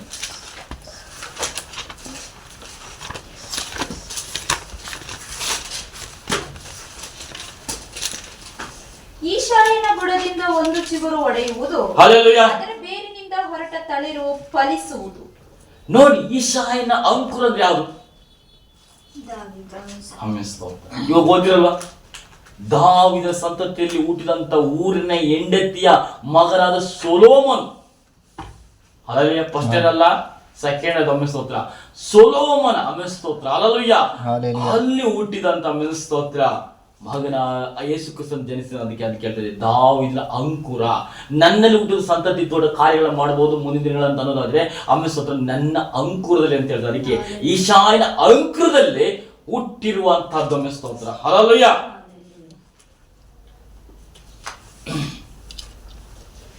ನೋಡಿ, ಆದಿಕಾಂಡ ಯೆಶಾಯ ಗ್ರಂಥದಲ್ಲಿ ಆ ವಾಕ್ಯ ಬರೆಯಲ್ಪಟ್ಟಿದೆ. ಸ್ತೋತ್ರ. 1:10-11 ಈಶಾಯನ ಬುಡದಿಂದ ಒಂದು ಚಿಗುರು ಒಡೆಯುವುದು, ಅದರ ಬೇರಿನಿಂದ ಹೊರಟ ತಳಿರು ಫಲಿಸುವುದು. ಫಲವು ಸಿಗ್ತದೆ. ಅದಕ್ಕೆ ಹೇಳ್ತದೆ ಬುಡ ಕತ್ತರಿಸಿದ್ರೆ ಮರನೇ ಊಟೋಗತ್ತಲ್ಲ, ಅದು ಚಿಗುರ್ತದೆ, ಹಚ್ಚ ಹಸಿರಾಗಿ ಬೆಳೀತದೆ, ಸ್ಟ್ರಾಂಗ್ ಆಗಿ ಬೆಳೀತದೆ. ಅದನ್ನ ಮುಟ್ಟಕ್ಕೆ ಯಾರಿಗೂ ಸಾಧ್ಯವಿಲ್ಲ. ಹಾಗೆ ಕ್ರಿಸ್ತನು ಆ ಅಂಕುರದಲ್ಲಿ ಬೆಳೆದಿರುವಂತನಾಗಿರ್ತಾನೆ. ಸ್ತೋತ್ರ. ಹಲ್ಲೆಲೂಯಾ. ಲೂಕನ ಬರೆದ ಸುವಾರ್ತೆ 1ರಲ್ಲಿ 31-33 ಲೂಕನ ಬರೆದ ಸುವಾರ್ತೆ. ಯಾರು ಬೇಕಾದ್ರೆ ಹೇಳ್ಬೋದು, ಸಾರನ ಹೇಳ್ಬೋದು, ಸಮೃದ್ಧಿನ ಹೇಳ್ಬೋದು. ಇಗೋ ನೀನು ಗರ್ಭಿಣಿಯಾಗಿ ಒಬ್ಬ ಮಗನನ್ನು ಹೆರುವಿ, ಆತನಿಗೆ ಯೇಸುವೆಂದು ಹೆಸರಿಡಬೇಕು. ಆತನ ಮಹಾಪುರುಷನಾಗಿ ಪರಾತ್ಪರನ ಕುಮಾರನೆನಿಸಿಕೊಳ್ಳುವನು. ಹಲ್ಲೆಲೂಯಾ. ನೋಡಿ ಮಕ್ಕಳ, ನೀನು ಇದನಿಗೆ ಯೇಸು ಅಂತ ಹೆಸರಿಡಬೇಕು. ಆತನು ಪರಾತ್ಪರನ ಮಗನಾಗಿದ್ದಾನೆ. ದೇವರ ಮಗನು. ಯಾವತ್ತು ನಾವು ದೇವರ ಮಕ್ಕಳು ಅನಿಸ್ಕೊಳ್ಳೋದಾಗಿರ್ಬೇಕು ಹೊರತು ದೇವನ ಮಕ್ಕಳು ಅನ್ಸ್ಕೋಬಾರ್ದು. ಇಲ್ಲಿ ಯೇಸು ಕ್ರಿಸ್ತನ ಸೂಚನೆ, ಆತನಿಗೆ ಯಾವ ಹೆಸರಿಡ್ಬೇಕಂತ ಎಂಬುದಾಗಿ ದೇವದೂತನು ಹೇಳಿದನು ಎಂಬುದಾದ್ರೆ ಯೇಸು ಎಂದು ಹೆಸರಿಡಬೇಕೆಂಬುದಾಗಿ. ಹಲ್ಲೆಲೂಯಾ. ಯೇಸು ಅಂದ್ರೆ ಇಮ್ಮಾನುವೇಲನು, ನಮ್ಮ ಸಂಗಡ ಯಾವಾಗಲೂ ನಮ್ಮ ಜೊತೆಲಿರುವಂತ ದೇವರಾಗಿದ್ದಾನೆ. ಸ್ತೋತ್ರ. ಹಲ್ಲೆಲೂಯಾ. ಇದಲ್ಲದೆ ದೇವರಾಗಿರುವ ಕರ್ತನು ಆತನ ಮೂಲ ಪಿತನಾದ ದಾವೀದನ ಸಿಂಹಾಸನವನ್ನು ಆತನಿಗೆ ಕೊಡುವನು. ಆತನು ಯಾಕೋಬನ ವಂಶವನ್ನು ಸದಾಕಾಲ ಆಳುವನು. ಆತನ ರಾಜ್ಯಕ್ಕೆ ಅಂತ್ಯವೇ ಇಲ್ಲ ಎಂದು ಹೇಳಿ. ಹಲ್ಲೆಲೂಯಾ. ನೋಡಿ ಹೇಳ್ತದೆ ವಾಕ್ಯ ಸ್ತೋತ್ರ. ಅದೇ ಗಳಿಗೆಯಲ್ಲಿ ಕೆಲವರು ಮಂದಿ ಅಷ್ಟೇ ಅಲ್ವಾ? ಲೂಕನ ಬರೆಸುವಾರ್ತೆ 1:30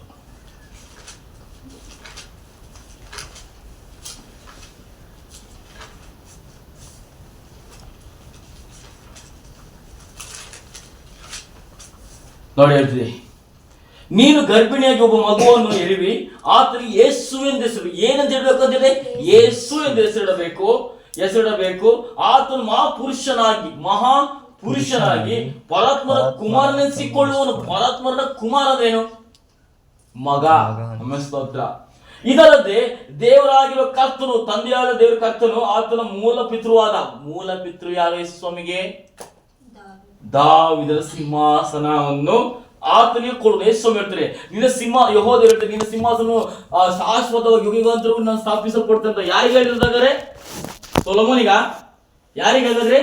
ಯೇಸು ಸ್ವಾಮಿಗೆ. ಕೇಳಿಸ್ಕೊಳ್ಳಿ, ದೇವರು ಒಬ್ಬ ಅಭಿಷಕ್ತನ ನಿಲ್ಲಿಸಬೇಕಾದ್ರೆ ಶಾಶ್ವತವಾಗಿ ಅವರ ಆಯುಷು ಮುಗಿಯವರೆಗೂ ಇಟ್ಟಿರ್ತಾರೆ. ನಮ್ಮ ಸ್ತೋತ್ರ. ಅದೇ ರೀತಿ ಯೇಸು ಸ್ವಾಮಿಯನ್ನು ಯುಗಾಂತರೊಳಗೂ ಆತನೇ ಸಿಂಹಾಸನವಾಗಿದ್ದಾನೆ. ಇನ್ನೊಬ್ಬ ಯೇಸು ಸ್ವಾಮಿ ಒಂದು ಹುಟ್ಟಿಲ್ಲ, ಇನ್ನೊಂದು ಯೇಸು ಸ್ವಾಮಿ ಕೂಸಕ್ಕಾಗಲ್ಲ. ನಮ್ಮ ಸ್ತೋತ್ರ. ತಂದೆಯಾದ ದೇವರು ಕಳಿಸಿಕೊಡೋದು ಯೇಸುವನ್ನೇ ಈ ಲೋಕದ ರಕ್ಷಕನಾಗಿ ಅಂದು ಆರಾಧಿಸುವರಾಗಿರ್ತೇವೆ. ಸ್ತೋತ್ರ. ಹಾಗಿರ್ಬೇಕಾದ್ರೆ ಮಕ್ಕಳ ದೇವರಾಗಿರುವ ಕರ್ತನು ಆತನ ಮೂಲಪಿತವಾದ ದಾವೀದನ ಸಿಂಹಾಸನ ಆತನಿಗೆ ಕೊಡುವನು. ಆತನು ಯಾಕೋಬ ವಂಶವನ್ನು ಸದಾಕಾಲವೂ ಆಳ್ತಾ ಇದ್ದಾನೆ. ಸದಾಕಾಲ ಯಾಕೋಬ ವಂಶವನ್ನ ಸದಾಕಾಲವೂ ಆಳುವನು.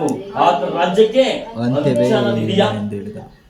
ಕೇಳಿಸ್ಕೊಳ್ಳಿ ದೇವ ಮಕ್ಕಳ, ನಿಮ್ಮ ಕರ್ತನು ನಿಮಗೆ ಅಧಿಕಾರ ಕೊಟ್ಟಿದ್ರೆ, ನಿಮ್ಮ ಕರ್ತನ ಸೇವೆ ಕೊಟ್ಟುದಾದ್ರೆ ಸ್ತೋತ್ರ, ನಿಮ್ಮ ಆಯುಷು ಪೂರ್ತಿ ಆಗುವವರೆಗೂ ಆತನ ಸೇವೆ ನಡೆಸ್ತಾರೆ. ಇದು ನನ್ನ ನಂಬಿಕೆ. ಯಾಕೆಂದ್ರೆ ದೇವ ಮಕ್ಕಳ, ದೇವರು ಹಾದುಕೊಂಡದ್ದು ಯಾವುದೇ ಆಗಲಿ, ಮೋಶೆನಾಗ್ಲಿ, ಏಲಿನಾಗ್ಲಿ, ಎಲಿಷನಾಗ್ಲಿ, ಯಾರೇ ಆಗ್ಲಿ ಸ್ತೋತ್ರ, ಅವರು ಪೂರ್ತಿಯಾಗಿ ದೇವರ ಸನ್ನಿಧಿಯಲ್ಲಿ ಮುಗಿದು ಹೋಗಿದ್ದಾರೆ. ಸ್ತೋತ್ರ. ಹಾಲೆಲೂಯಾ. ಇಂಥ ಕಾರ್ಯಗಳನ್ನ ದೇವರು ಮಾಡಲಿಕ್ಕೆ ಶಕ್ತನಾಗಿರ್ತಾರೆ ದೇವ ಮಕ್ಕಳ. ಸ್ತೋತ್ರ. ಹೀಗಿರುವಾಗ ದೇವರು ಯುಗಾಂತರವೂ ಆದ ಆಳ್ವಿಕೆ ಅಂತದೆ. ಆತನ ರಾಜ್ಯಕ್ಕೆ ಅಂತ್ಯವೇ ಇಲ್ಲ. ಆ ಅಂತ್ಯವಿಲ್ಲದ ರಾಜ್ಯದಲ್ಲಿ ನಾವು ಸೇರ್ಬೇಕಂದ್ರೆ ನಾವು ಯೋಗ್ಯರಾಗಿ ಜೀವಿಸಬೇಕಾಗ್ತದೆ. ಸ್ತೋತ್ರ. ಹಾಲೆಲೂಯಾ. ಮೂರನೇದು, ಕ್ರಿಸ್ತನು ಬೆಥೆಲೆಹೇಮಿನಲ್ಲಿ ಜನಿಸುವನು. ಮುಂದೆ ಸೂಚನೆಗಳು ಹೇಳುವಂಥದ್ದು ಆ ವಾಕ್ಯ ಇಲ್ಲದಿದೆ ಎಂಬುದಾಗಿ. ಕ್ರಿಸ್ತನು ಬೆಥೆಲೆಹೇಮಿನಲ್ಲಿ ಜನಿಸುವನು. ಕೇಳಿಸ್ಕೊಂತೀರಿ ಸಮೃದ್ಧಿ?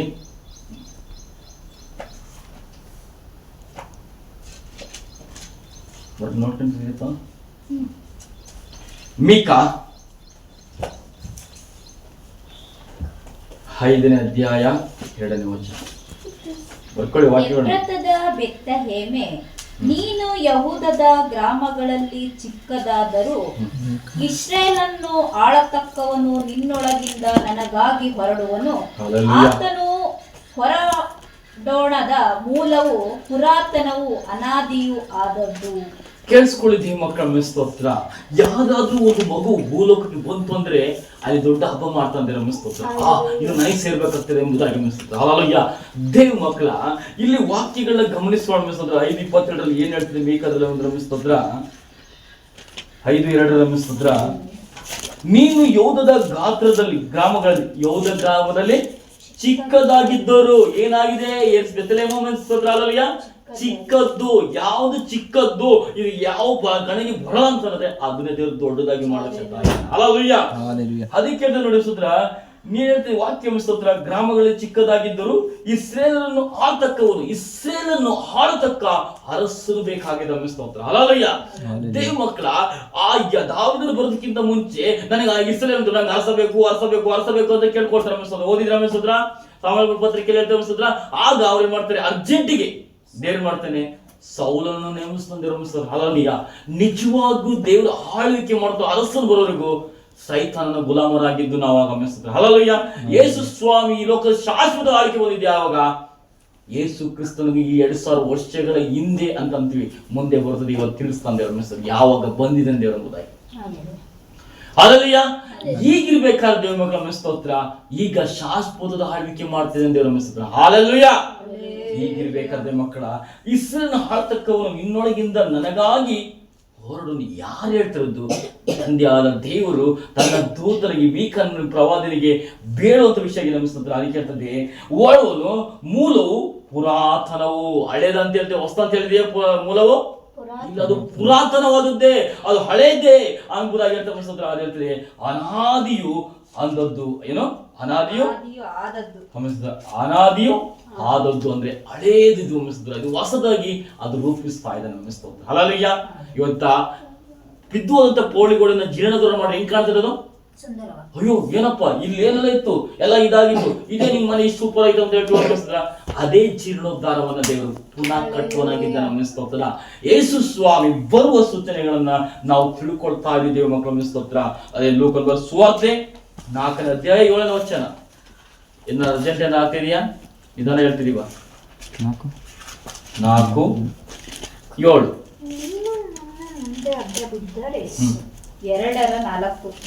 ಯೋಸೇಫನು ಸಹ ತಾನು ದಾವೀದ ಮನೆತನದವನು ಗೋತ್ರದವನು ಆಗಿದ್ದುದರಿಂದ ಹೆಸರು ಬರೆಸಿಕೊಳ್ಳುವುದಕ್ಕಾಗಿ ತನಗೆ ನಿಶ್ಚಿತಾರ್ಥವಾಗಿದ್ದ ಮರಿಯಳ ಸಂಗಡ ಗಲಿಲಾಯ ಸೀಮೆಯ ನಜರೇತ್ ಎಂಬ ಊರಿನಿಂದ ಹೊರಟು ಯೂದಾಯದಲ್ಲಿರುವ ಬೆತ್ಲೆಹೇಮ್ ಎಂಬ ದಾವೀದನೂರಿಗೆ ಹೋದನು. ಆಗ ಮರಿಯಳು ಪೂರ್ಣ ಗರ್ಭಿಣಿಯಾಗಿದ್ದಳು. ಅವರು ಅಲ್ಲಿದ್ದಾಗ ಆಕೆಗೆ ದಿನ ತುಂಬಿತ್ತು. ಸಾಕು ನಮ್ಗೆ ಅಷ್ಟು ಬೇಡ ಹೇಳ್ತಾನೆ ಇರೋದು. ಓದಿ ಏನೋ ಇದೆ ನಮಗೆ. ಅವರು ಅಲ್ಲಿದ್ದಾಗ ಆಕೆಗೆ ದಿನ ತುಂಬಿತ್ತು. ಆಕೆಯು ತನ್ನ ಚೊಚ್ಚಲ ಮಗನನ್ನು ಹೆತ್ತು ಬಟ್ಟೆಯಲ್ಲಿ ಸುತ್ತಿ ಛತ್ರದಲ್ಲಿ ಅವರಿಗೆ ಸ್ಥಳವಿಲ್ಲದ ಕಾರಣ ಅವನನ್ನು ಗೋದಲಿಯಲ್ಲಿ ಮಲಗಿಸಿದಳು. ನೋಡಿ ದೇವ ಮಕ್ಕಳ ಸ್ತೋತ್ರ 4 ಹೇಳ್ತದೆ, ಯೋಸೇಫನು ಸಹ ತಾನು ದಾವಿದನ ಮನೆತನದವನು ಗುರುತಿಸ್ತೋತ.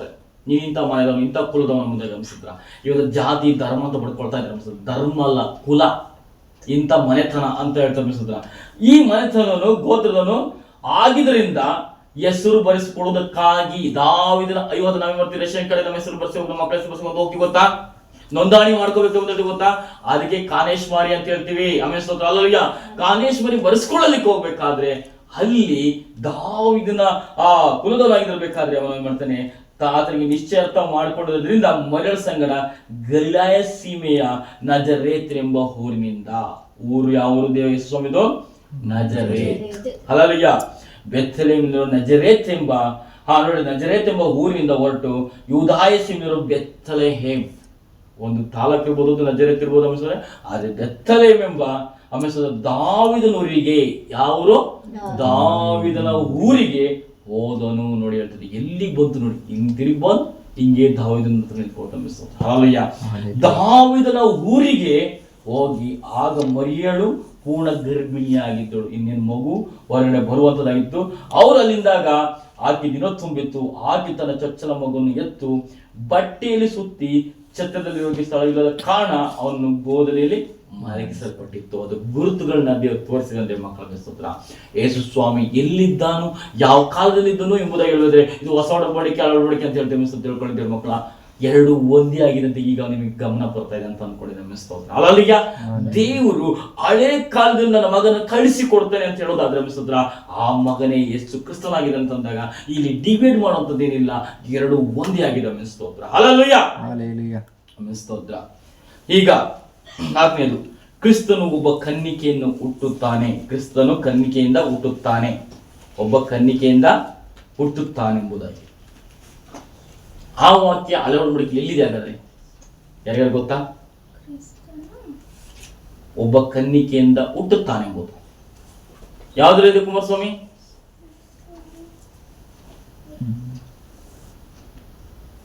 ಮತ್ತೆ ನಾನು ಅಳವಡಿಕೆ ಕೇಳ್ತಿರೋದು ಯೆಶಾಯ ಬರ್ಕಳೆ ಸ್ತೋತ್ರ. ಯೆಶಾಯ 7:14.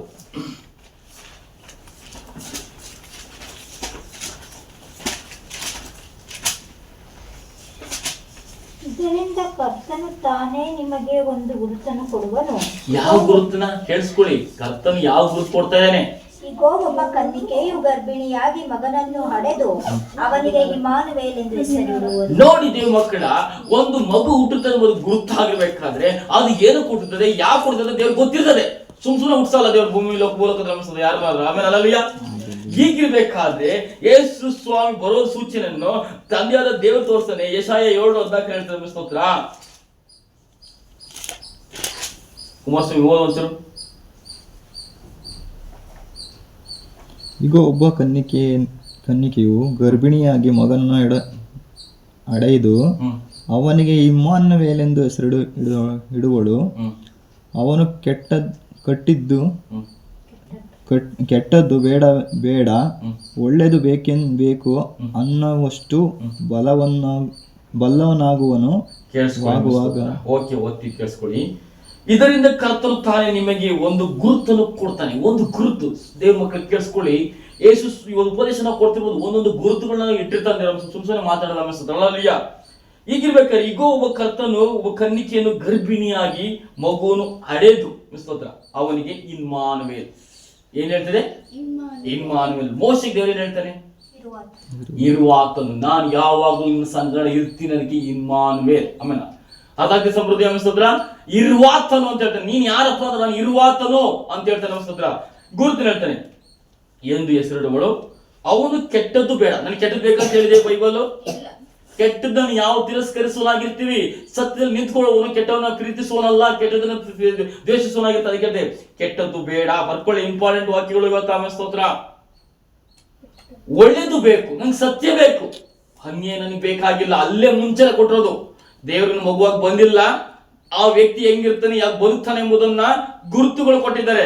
ಆಗಿರ್ಬೇಕಾದ್ರೆ ಯೇಸು ಸ್ವಾಮಿ ಲೋಕದಲ್ಲಿ ಬಂದ ಹೇಗಿದ್ದನು ಎಂಬುದು ತಿಳ್ಕೊಬೇಕಾದ್ರೆ, ನೀನು ಕ್ರಿಸ್ತನ ಮಕ್ಕಳಾಗಿ ನಂಬಿರ್ಬೇಕಾದ್ರೆ ನೀವು ಹಂಗೆ ಬದುಕಬೇಕು. ಕೆಟ್ಟದನ್ನ ಪ್ರೀತಿಸೋದಲ್ಲ, ಕೆಟ್ಟದನ್ನ ದ್ವೇಷಿಸಬೇಕು, ಒಳ್ಳೆದನ್ನ ಬಯಸ್ಬೇಕು. ಹಲ್ಲೆಲೂಯಾ, ಸ್ತೋತ್ರ. ಹಲ್ಲೆಲೂಯಾ, ಸ್ತೋತ್ರ. ಈಗ 5ನೇದು, ಕ್ರಿಸ್ತನು ಬರೋಣದ ಸಮಯ ನಿರ್ದಿಷ್ಟವಾಗಿದೆ. ಕ್ರಿಸ್ತನು ಈಗ ರೆಡಿ ಆಗ್ತಿರುವಂತ ಸಮಯ. ಹಲ್ಲೆಲೂಯಾ. ಕ್ರಿಸ್ತನು ಬರೋಣದ ಸಮಯ ನಿರ್ದಿಷ್ಟವಾಗಿದೆ. ಅಂದ್ರೆ ಲಾಸ್ಟ್ ಮುದ್ರೆ ಏನ್ ಬರ್ತಾನೆ ಎಂಬುದಾಗಿ. ಸ್ತೋತ್ರ. ಈ ವಾಕ್ಯ ನೀವು ಓದಿದ್ರ ಅಂದ್ಕೊಂಡಿದ್ದೀನಿ. ದಾನಿಯೇಲ ಬರೆದ ಪತ್ರಿಕೆ 9:24.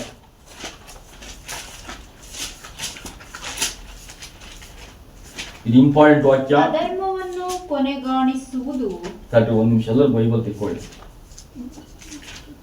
ಸ್ತೋತ್ರ.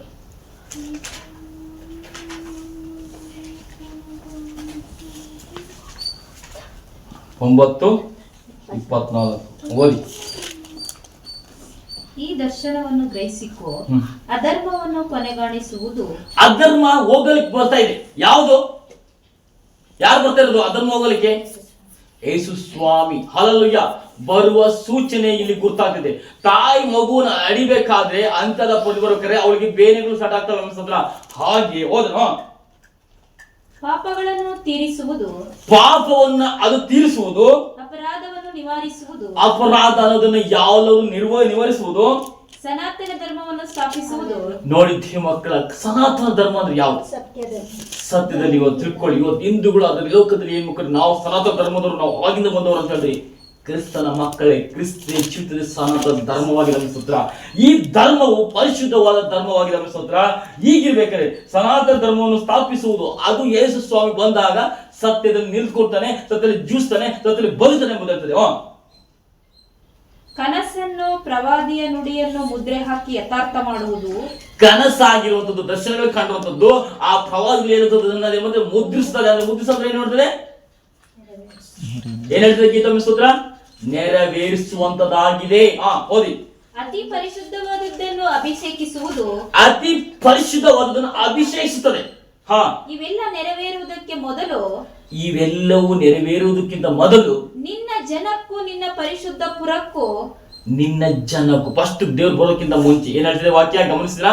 ನಿನ್ನ ಜನಕ್ಕೂ ಪರಿಶುದ್ಧ ಪುರಕ್ಕೂ 70 ವಾರಗಳು ಕಳೆಯಬೇಕು ಎಂದು ನಿಷ್ಕರ್ಷೆಯಾಗಿದೆ. 70 ವಾರ. ಕೇಳಿಸ್ಕೊಳ್ಳಿ ದೇವ ಮಕ್ಕಳಿಗೆ, ಇಂಪಾರ್ಟೆಂಟ್ ವಾಕ್ಯಗಳು. ಸ್ತೋತ್ರ. 70 ವಾರಗಳನ್ನು ಎಷ್ಟು ವರ್ಷಗಳಿರ್ಬೋದು ಅನ್ಸುತ್ತೆ, ಅದು ಲೆಕ್ಕಕ್ಕಿಲ್ಲ ದೇವಸ್ಥಾನದಲ್ಲಿ ನಮಿಸ್ತದೆ. ಯಾಕಂದ್ರೆ ಒಂದು ದಿನವು 1000 ಜನಕ್ಕೆ ಸಮಾನ, 1000 ದಿನ ಒಂದಿನಕ್ಕೆ ಸಮಾನ ಆಗಿದೆ ನಮಿಸ್ತದ್ರ. ಮುಂದೋಣ. ಇದನ್ನು ತಿಳಿದು ಮಂದಟ್ಟು ಮಾಡಿಕೋ. ಸ್ತೋತ್ರ. ಮಕ್ಕಳ, ಯೇಸು ಸ್ವಾಮಿ ಬರುವುದಕ್ಕೆ ಸೂಚನೆಗಳಲ್ಲಿ ನಿನ್ನ ಪುರಕ್ಕೂ ಮತ್ತೆ ಪರಿಶುದ್ಧ ಪುರದಕ್ಕೂ ಮತ್ತೆ ನಿನ್ನ ಜನಕ್ಕೂ ನಿನ್ನ ನಿನ್ನ ಪರಿಶುದ್ಧ ಜನಕ್ಕೂ ಪುರಕ್ಕೂ ನಿನ್ನ ಜನಕ್ಕೂ ಮತ್ತು ಪರಿಶುದ್ಧ ಪುರಕ್ಕೂ 70 ವಾರಗಳು 70 ವಾರ ಕಳೆಬೇಕಂತ ಇರ್ತದೆ. ದೇವ್ ಮಕ್ಕಳ ಕೆಳಗಡೆ ಓದ್ಕೊಂಡು ಹೋಗಿ ನಿಮ್ಗೆ ಗೊತ್ತಾಗ್ತದೆ. ಸ್ತೋತ್ರ.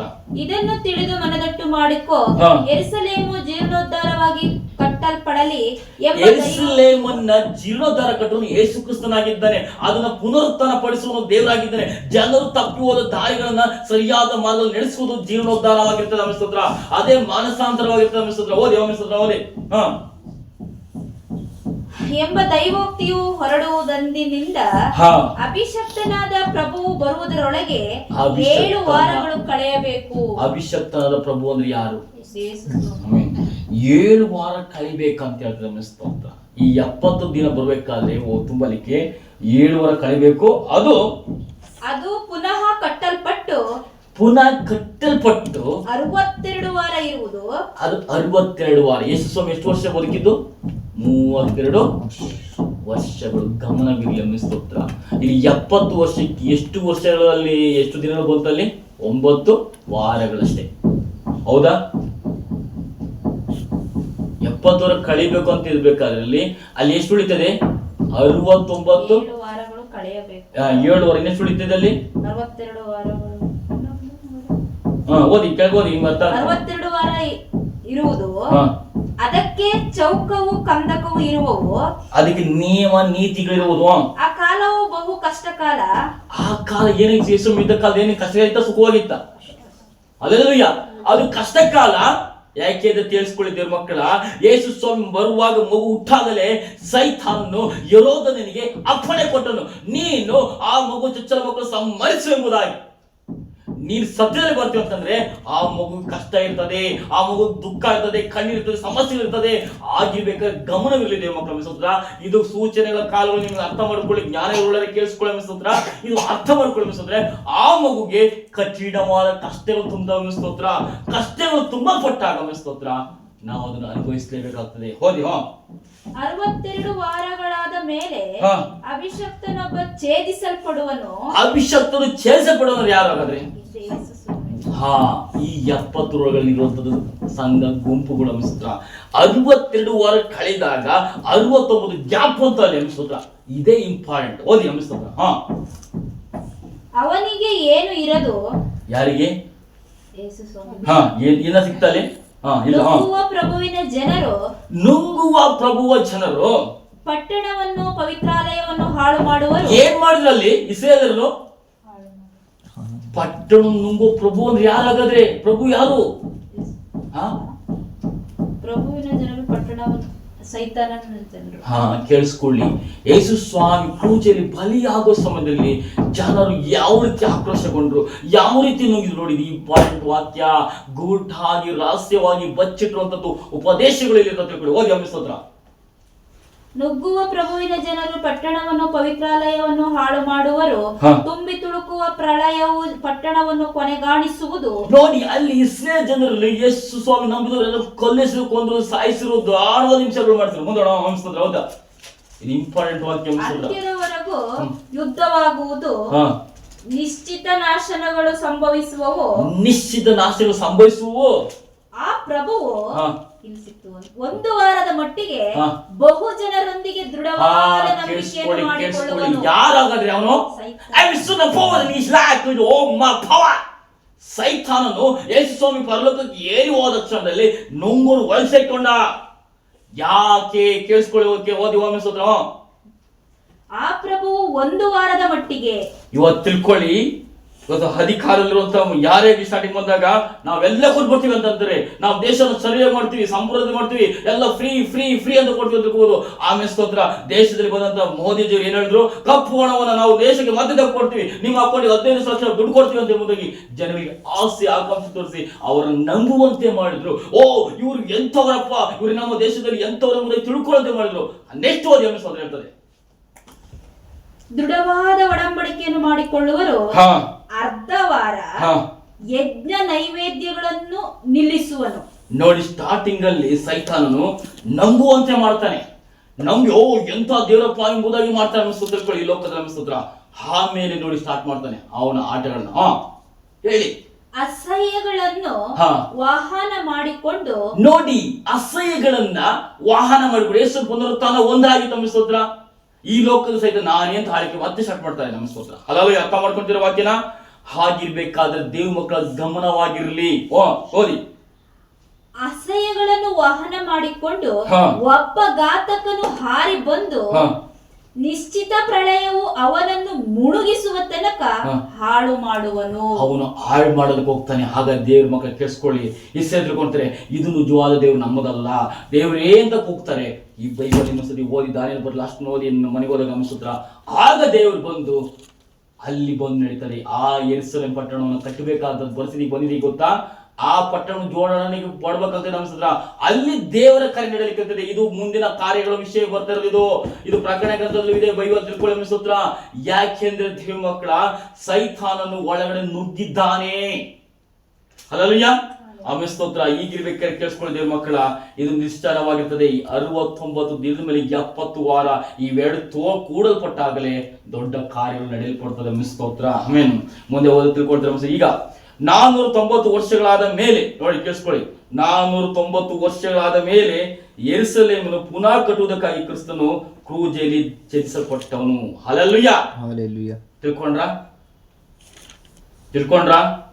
ಇದು ಯೇಸು ಸ್ವಾಮಿ ಬರುವಾಗ ಈ ಸೂಚನೆಗಳು ಆಗ್ತಾ ಇರೋದು ಅನ್ಸುತ್ತ. ಸೈತಾನ್ ನುಗ್ಗಿ ಆಳ್ಪಾಳು ಮಾಡಿ ನಾನೇ ದೇವರು ಅಂದ್ಕೊಂಡು ಹೋಗ್ತಾ ಇರೋದು ಅನ್ಸುತ್ತ. ಆದ್ರೆ ಇಲ್ಲಿ ಹೇಳ್ತದೆ, ಯೇಸು ಕ್ರಿಸ್ತನು ಕ್ರೂಜಲ್ಲಿ ಬಲಿಯಾಗಲ್ಪಟ್ಟಾಗ, ಛೇದಿಸಲ್ಪಟ್ಟ ಅಂದ್ರೆ ಏನ್ ಹೇಳ್ತದೆ? ಸ್ತೋತ್ರ. ಎಲ್ಲ ಬರ್ಕೊಳ್ಳಿ, ನೀವು ವಿವರಣೆ ತೋರಿದಷ್ಟೇ, ಆಮೇಲೆ ಪಾಯಿಂಟ್ಸ್ ಹೇಳ್ತೀನಿ ನಾನು.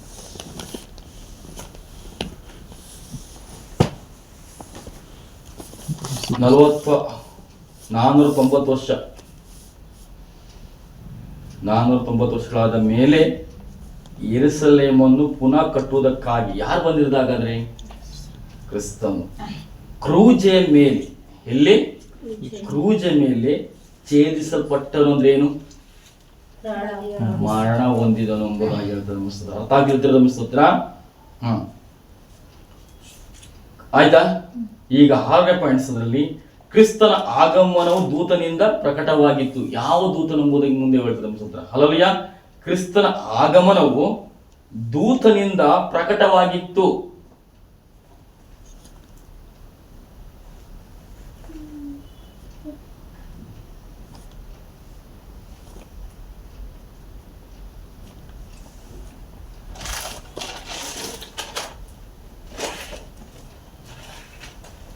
ಅರ್ಥ ಆಯ್ತಾ? ಬರ್ಕಂಡ್ರ? ಯೆಶಾಯ 43 ಪಟ ಹೇಳಿ.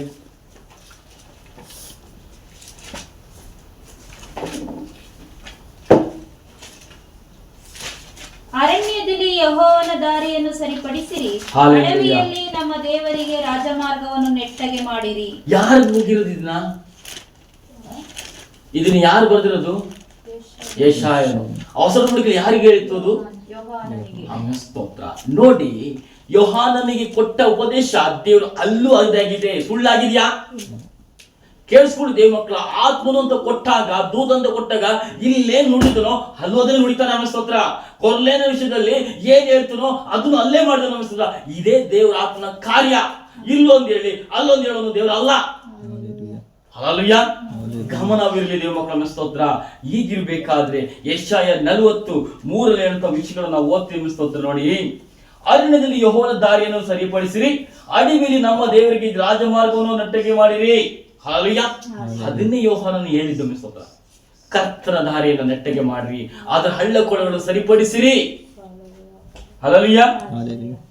ಎಲ್ಲ ಬೆಟ್ಟ ಗುಡ್ಡಗಳು ತಗ್ಗಿಸಲ್ಪಡುವು. ಅಂದ್ರೆ ಎಷ್ಟೋ ಶ್ರೀಮಂತ, ದೊಡ್ಡವನು, ಐಶ್ವರ್ಯ, ನಾನು ಬಲಸ್ಥಾನೋ, ಶಕ್ತಿಗಳು ಅಂತಂದ್ರೆ ಅವೆಲ್ಲ ಕುಗ್ಗಲ್ಪಡ್ತಾರೆ. ದೇವ್ರು ಬಂದಾಗ ಸೈತಾನ ಶಕ್ತಿಗಳು ಕಲ್ತಾಗ ಎಂಬುದಾಗಿ ಹೇಳ್ತಾರೆ. ಅರ್ಥ ಆಗ್ತಿರೋ ವಾಕ್ಯ ಸ್ತೋತ್ರ.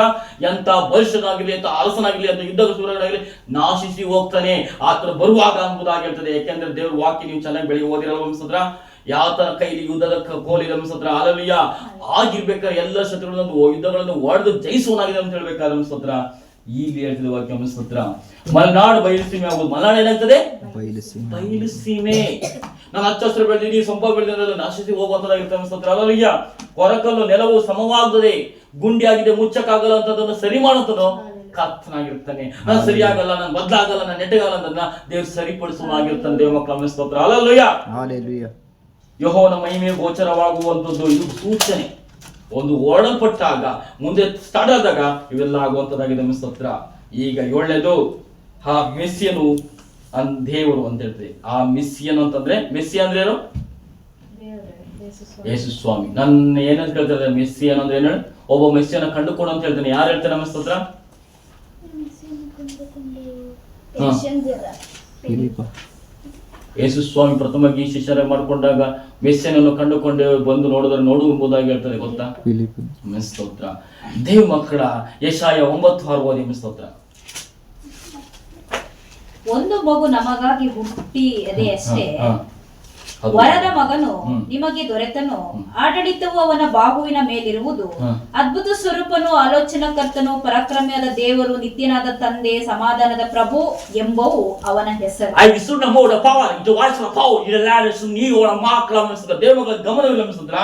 ದೇವರು ಏನಾಗಿದ್ದಾನೆ, ಆತನ ಕಾರ್ಯ ಎಂಬುದಾಗಿ ಹೇಳ್ತಾರೆ ನೋಡಿ. 9:6 ಹೇಳ್ತಾರೆ. ಸ್ತೋತ್ರ. ಒಂದು ಮಗುವನ್ನು ನಮಗಾಗಿ ಹುಟ್ಟಿದ್ದಾನೆ ಅಷ್ಟೇ. ನಮಗಾಗಿ, ಯಾರಿಗಾಗಿ? ನಮಗಾಗಿ ಹುಟ್ಟಿದ್ದಾನೆ ಅಷ್ಟೇ. ವರದ ಮಗು. ವರದ ಅಂದ್ರೇನು? ವರ ಅಂದ್ರೇನು? ಆಜ್ಞೆ ಕೊಟ್ಟು ಅಂದ್ರೆ ಪ್ರವಾದನೆ ಕೊಟ್ಟು ಹುಟ್ಟು ಅಂತ ರೆಡಿ ಮಾಡ್ಕೊಂಡ್ರಂತ ಮಗು. ಆಮೇಲೆ ಸ್ತೋತ್ರ. ಹಲ್ಲೆಲೂಯಾ. ನಮಗೆ ಬೇಕಾದ ಒಂದು ಪಾತ್ರೆ. ಆಮೇಲೆ ಸ್ತೋತ್ರ. ಹಲ್ಲೆಲೂಯಾ. ವರದ ಮಗು ನಮಗೆ ದೊರೆತನು, ನಮಗೆ ಸಿಕ್ಕಿದ. ನಮಗೆ ಸ್ತೋತ್ರ. ಆಡಳಿತ ಬಾವು. ಯಾವ ಬಾವು? ಏನಿದೆ ಸ್ತೋತ್ರ? ಆಡಳಿತ ಬಾವಿನ ಮೇಲೆ, ಬಾವಿನ ಮೇಲಿರುವುದು. ನೋಡಿ ಕೇಳಿಸ್ಕೊಳ್ಳಿ.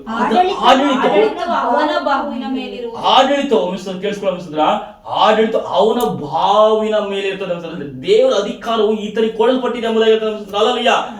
ದೇವ ಮಕ್ಕಳ ಕರ್ತನೊಬ್ಬನ ಹಾದುಕೊಂಡಿದೆ ಅಂತಂದ್ರೆ ಅವನ ಮುಖಾಂತರ ಸೇವೆ ಮಾಡ್ತಾರೆ. ದೇವರ ಕಾರ್ಯ ಎಂತದನ್ನ ಮುಂದೆ ಪ್ರಕಟಪಡಿಸಲಾಗಿರ್ತಾನೆ. ಸ್ತೋತ್ರ. ಹಲ್ಲೆಲೂಯಾ. ಯೇಸು ಸ್ವಾಮಿ ಮುಂದೆ ಬರುವಾಗ ಆತನ ಕಾರ್ಯಗಳು ಜರುಗಲ್ಪಟ್ಟಾಗ, ಅದ್ರ ಅದ್ಭುತಗಳು ಸೂಚಕಗಳು ಮಾಡಲ್ಪಟ್ಟಾಗ ಸ್ತೋತ್ರ ಆ ಕಾರ್ಯ ಹೇಳ್ತಾರೆ. ಸ್ತೋತ್ರ. ಆಮೇಲೆ ಹಲ್ಲೆಲೂಯಾ. ನೋಡಿ ಹೇಳ್ತಾರೆ ಸ್ತೋತ್ರ. ಆಡಳಿತವು ಅಂದ್ರೆ ಅಧಿಕಾರವು ಅವನ ಬಾವಿನ ಮೇಲೆ ಇರುವುದು. ಅದ್ಭುತ ಸ್ವರೂಪನು ಅದ್ಭುತ ಸ್ವರೂಪನು ಆಲೋಚನೆ. ನಮ್ಮ ಆಲೋಚನೆಗಳನ್ನ ಬಲ್ಲವನು. ನಿನ್ನ ಮನಸ್ಸಲ್ಲಿ ಏನ್ ಅನ್ಕೊಳ್ತಾರೆ ತಿಳಿದವನಾಗಿರ್ತಾನೆ. ಪರಾಕ್ರಮನು ಕರ್ತನು ಮತ್ತು ಪರಾಕ್ರಮಿಯಾದ ದೇವರು. ಅದನ್ನ ಏಡಿನಂತ ಬರೆಯಲ್ಪಟ್ಟಿದ್ಯಾ? ಪರಾಕ್ರಮಿ ದೇವ ಮಕ್ಕಳ. ನಮ್ಮ ದೇವ್ರು ಪರಾಕ್ರಮಿ ದೇವರಾಗಿರ್ಬೇಕಾರೆ ನಿತ್ಯನಾದ ತಂದೆಯು ಸಮಾಧಾನದ ಪ್ರಭು. ಗಲಿಬಿಲಿಕ ಕೂಗಾಡಲಿಕ ಸಮಾಧಾನ ಪ್ರಭು. ಅವನ ಹೆಸರು, ಅವನ ಮುಖಾಂತರ ದಾವೀದ ಸಿಂಹಾಸನದ ಆಡಳಿತವು ಅಭಿವೃದ್ಧಿ ಆಗುತ್ತದೆ. ಹಲ್ಲೆಲೂಯಾ. ದೇವ ಮಕ್ಕಳ, ದೇವರು ಆದುಕೊಂಡ ಮನುಷ್ಯರ ಕುಟುಂಬವು ಅಭಿವೃದ್ಧಿ, ಆ ಸೇವೆಯು ಅವರ ಜೀವಿತವು ದೊಡ್ಡ ಕಾರ್ಯಗಳಲ್ಲಿ ಬರುತ್ತದೆ. ಸ್ತೋತ್ರ. ಹಲ್ಲೆಲೂಯಾ. ಇದು ಕ್ರಿಸ್ತಿಯ ಜೀವಿತ. ಹಲ್ಲೆಲೂಯಾ. ಹಲ್ಲೆಲೂಯಾ. ಸೆಕೆಂಡ್ನೇ ಪಾಯಿಂಟ್. ಈಗ ಸೆಕೆಂಡ್ನೇ ಪಾಯಿಂಟ್ ಕೇಳಿಸ್ಕೊಂತಿದ್ದೀರಾ? ಸ್ತೋತ್ರ. ಕ್ರಿಸ್ತನ ಜೀವಿತದ ಬಗೆಗಿನ ಪ್ರವಾದನೆಗಳು. ಸಂಜೆ ಬನ್ನಿ. ಸ್ತೋತ್ರ. ನೆಕ್ಸ್ಟ್ ಹೇಳ್ತೀನಿ. ಸ್ತೋತ್ರ.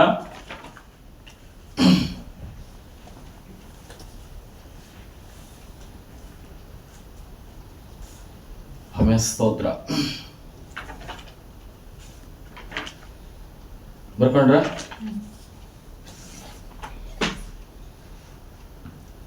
ಕ್ರಿಸ್ತನ ಜೀವಿತದ ಬಗೆಗಿನ ಪ್ರವಾದನೆಗಳು. ಬಗೆಗಳಂದ್ರೆ ವಿಷಯಗಳ ಪ್ರವಾದನೆಗಳು. ಇನ್ನೂ ಏನೇನಿದೆ ಎಂಬುದಾಗಿ ಹೇಳ್ತದೆ. ಈಗ ಬಂದಾಯ್ತಲ್ವಾ, ಎಲ್ಲ ವಿಷಯ ತಿಳ್ಕೊಂಡ್ ಬಂದಾಯ್ತು. ಈಗ ಹೇಳ್ತದೆ ಒಂದು ಅದರಲ್ಲಿ ಆತನು ತನ್ನ ಬಾಲ್ಯದ ಒಂದು ಭಾಗವನ್ನು ಐಗುಪ್ತದಲ್ಲಿ ಕಳೆಯುವನು. ಯಾವ ಕಾಲದಾಗ ದೇವರು? ಸರಿನ ಗೀತಾ ಕುಮಾರಸ್ವಾಮಿ. ಅದ್ರಲ್ಲಿ ಯಾವ ವಾಕ್ಯ ಹೇಳ್ತಾರೆ ಕೇಳಿಸ್ಕೊಳ್ಳಿ, ಗಮನ ಬರ್ಕೊಳ್ಳಿ. ಆತನು ತನ್ನ ಬಾಲ್ಯದ ಒಂದು ಭಾಗವನ್ನು ಐಗುಪ್ತದಲ್ಲಿ ಕಳೆಯುವನು. ನಾನು ಒಂಥರ ಹೋಮ್ವರ್ಕ್ ಬರೋದನ್ನ ಬರ್ಕೊಂಡಿನಿ ಇವತ್ತು, ಅಷ್ಟು ನೀಟಾಗಿ.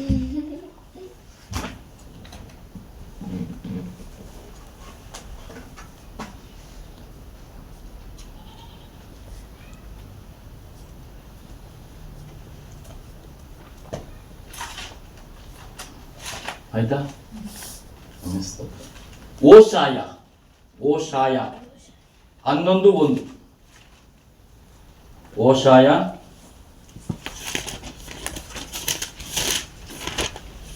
ಇಸ್ರಾಯೇಲು ಕೇವಲ ಬಾಲ್ಯದಲ್ಲಿದ್ದಾಗ ಎಲ್ಲರೂ ತಿಳ್ಕೊಳ್ಳಿ ಒಬ್ಬರು ತಿಳ್ಕೊಂಡು ಓದಬೇಡಿ, ಎಲ್ಲರಿಗೂ ಕಣ್ಣಿಗೆ ಕಾಣಬೇಕು ಅಕ್ಷರಗಳು. ನೀವು ಕೇಳಿಸ್ಕೊಳ್ಳೋರಾಗಿರ್ಬೇಡಿ, ನೋಡೋರಾಗಿರೋದ್ರಲ್ಲಿ. 11 1 ತಿಳ್ಕೊಂಡ್ರ ಕುಮಾರಸ್ವಾಮಿ ಪೇಜ್ ನಂಬರ್ ಹೇಳ್ತು ನೋಡಪ್ಪ, 958 958 ತೆಗಿರಿ.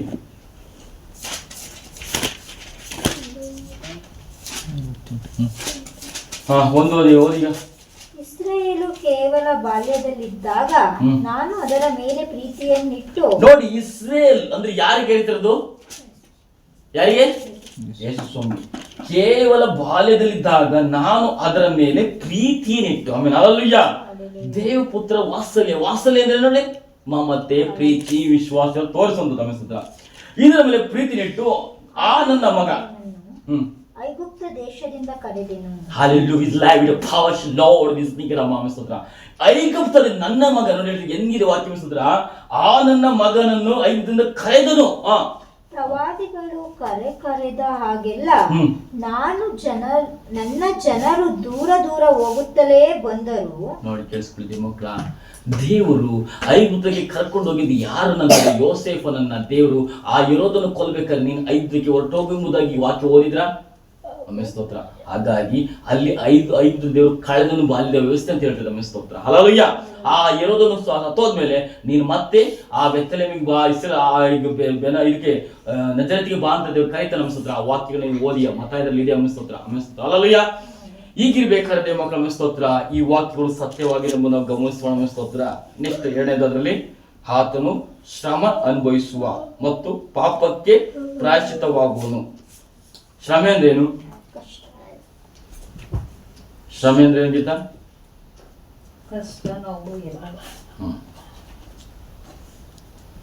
ಆತನು ಶ್ರಮ ಅನುಭವಿಸುವನು ಮತ್ತು ಪಾಪಕ್ಕೆ ಪ್ರಾಯಶ್ಚಿತ್ತನಾಗುವನು.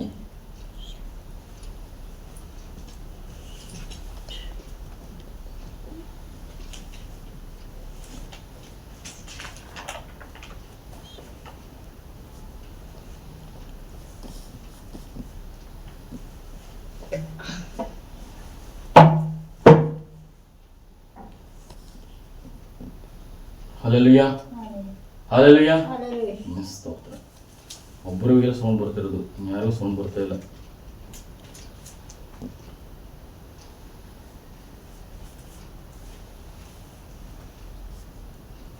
ಯೆಶಾಯ 53 4-6.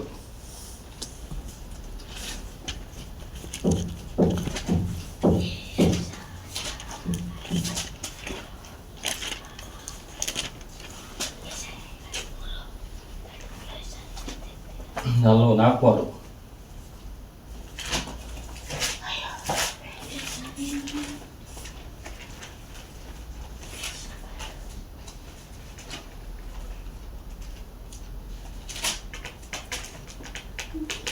ನಿಜವಾಗಿಯೂ ನಮ್ಮ ಸಂಕಷ್ಟಗಳನ್ನು ಅನುಭವಿಸಿದನು. ಅವನು ಹೊತ್ತ ಹೊರೆಯು ನಮ್ಮ ಸಂಕಷ್ಟವೇ ಹೌದು.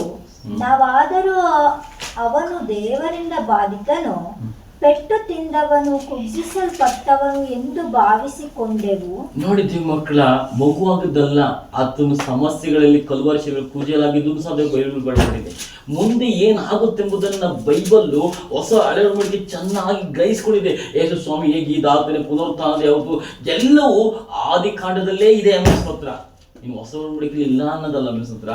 ಅದನ್ನ ದೇವ್ರ ಹೇಳ್ತಾ ಅದಕ್ಕೆ ಇಷ್ಟ ಮಾಡ್ತೇನೆ.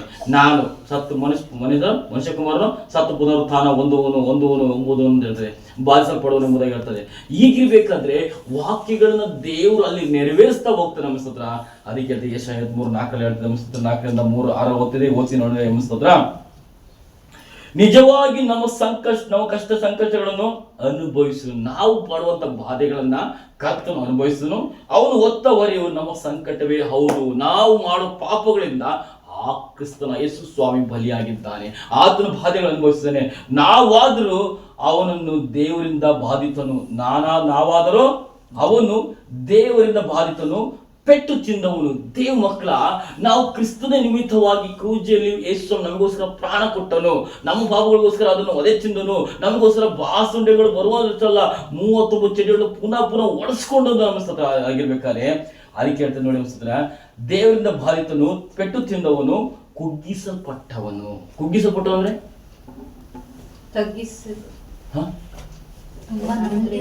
ಬಹಳ ನೊಂದು ಬೆಂದು ಬಳಲಿ ಹೋಗಿರುವಂತ ನಮ್ಮ ಸ್ತೋತ್ರ ಎಂದು ಭಾವಿಸಿಕೊಂಡೆವು.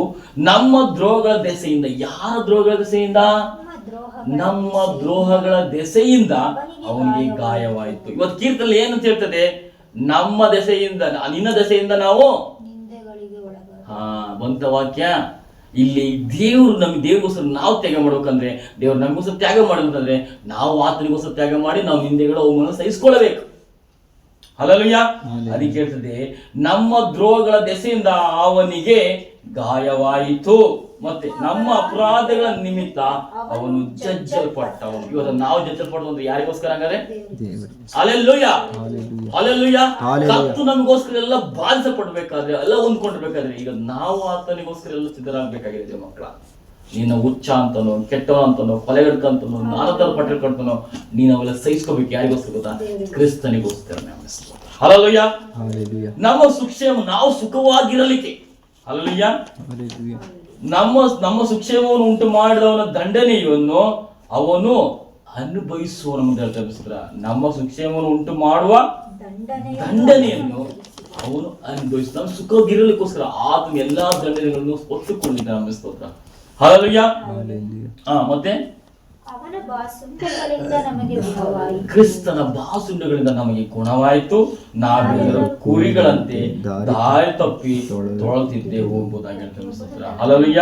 ಪ್ರತಿಯೊಂದು ತನ್ನ ದಾರಿಯನ್ನು ಹಿಡಿಯುತ್ತಿದ್ದನು, ನಮ್ಮೆಲ್ಲರ ದೋಷಗಳನ್ನು ಯೆಹೋವನು ಅವನ ಮೇಲೆ ಹಾಕಿದನು. ಎಲ್ಲ ಪಾಪಗಳನ್ನು, ನಾವು ಮಾಡುವ ಪಾಪಗಳನ್ನು, ನಮ್ಮ ಶಾಪಗಳು, ತಂದೆ ತಾಯಿ ಶಾಪ, ವಂಶ ಪಾರಂಪರ್ಯಗಳನ್ನು ದೇವರೆಲ್ಲ ಒತ್ತುಕೊಂಡು ಈಗಿರ್ಬೇಕಾದ್ರೆ ಮಕ್ಕಳ, ನಮ್ಮ ತಂದೆ ತಾಯಿಗಳ ಶಾಪಗಳನ್ನು ನಾವು ಬರಿದು ಮಾಡಿಕೊಂಡಾಗಲೇ ನಮ್ಮ ಜೀವಿತ ಕಾಲಗಳು ಬದಲಾಗ್ತಾ ಹೋಗ್ತಾ ಸ್ತೋತ್ರ. Hallelujah, hallelujah, hallelujah. ದೇವರಿಗೆ ಸ್ತೋತ್ರ ಮಾಡುವ ಸ್ತೋತ್ರ. ಎಷ್ಟನೇ ಪಾಯಿಂಟ್ ಈಗ? 4ನೇದಾಯ್ತು. ಆತನು ಪ್ರಾಯದ ಕತ್ತೆ ಮರಿಯನ್ನು ಹತ್ತಿದವನಾಗಿಯೂ ಯೆರೂಸಲೇಮಿಗೆ ಬರುತ್ತಾನೆ. ಇದು ಯಾವ ವಾಕ್ಯದಲ್ಲಿದೆ ಹಾಗಾದ್ರೆ ಹೇಳಿ? ಹೊಸ ಒಡಂಬಡಿಕೆ ಒಟ್ಟು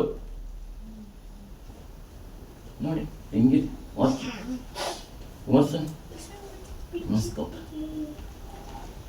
ದೇವ್ರು ಚೆನ್ನಾಗಿ ಹೋಮ್ವರ್ಕ್ ಕೊಟ್ಟ ನನಗೆ ಇವತ್ತ ಫುಲ್ಲು. ಆತನು ಪ್ರಾಯದ ಕತ್ತೆ ಮರಿಯನ್ನು ಹತ್ತಿದವನಾಗಿಯೂ ಆಗಿ ಯೆರೂಸಲೇಮಿಗೆ ಬರುತ್ತಾನೆ.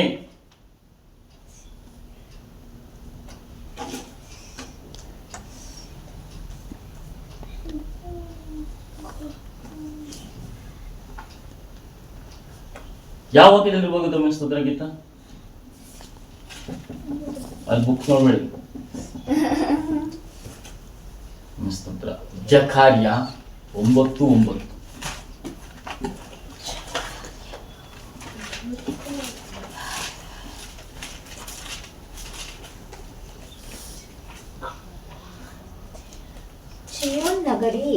ಎಲ್ಲ ತಿಕ್ಕೊಳ್ಳಿ, ನೀವು ಎಲ್ಲ ತಿಕ್ಕೊಬಿಡ್ರಿ.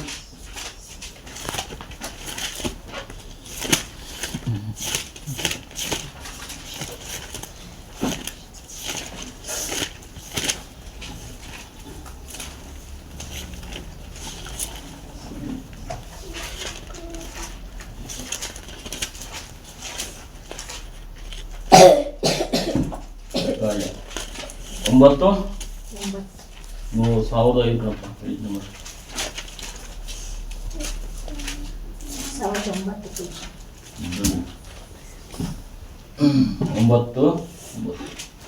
9. ಚಿಯೋನ್ ನಗರಿಯೇ ಬಹು ಸಂತೋಷ ಪಡು.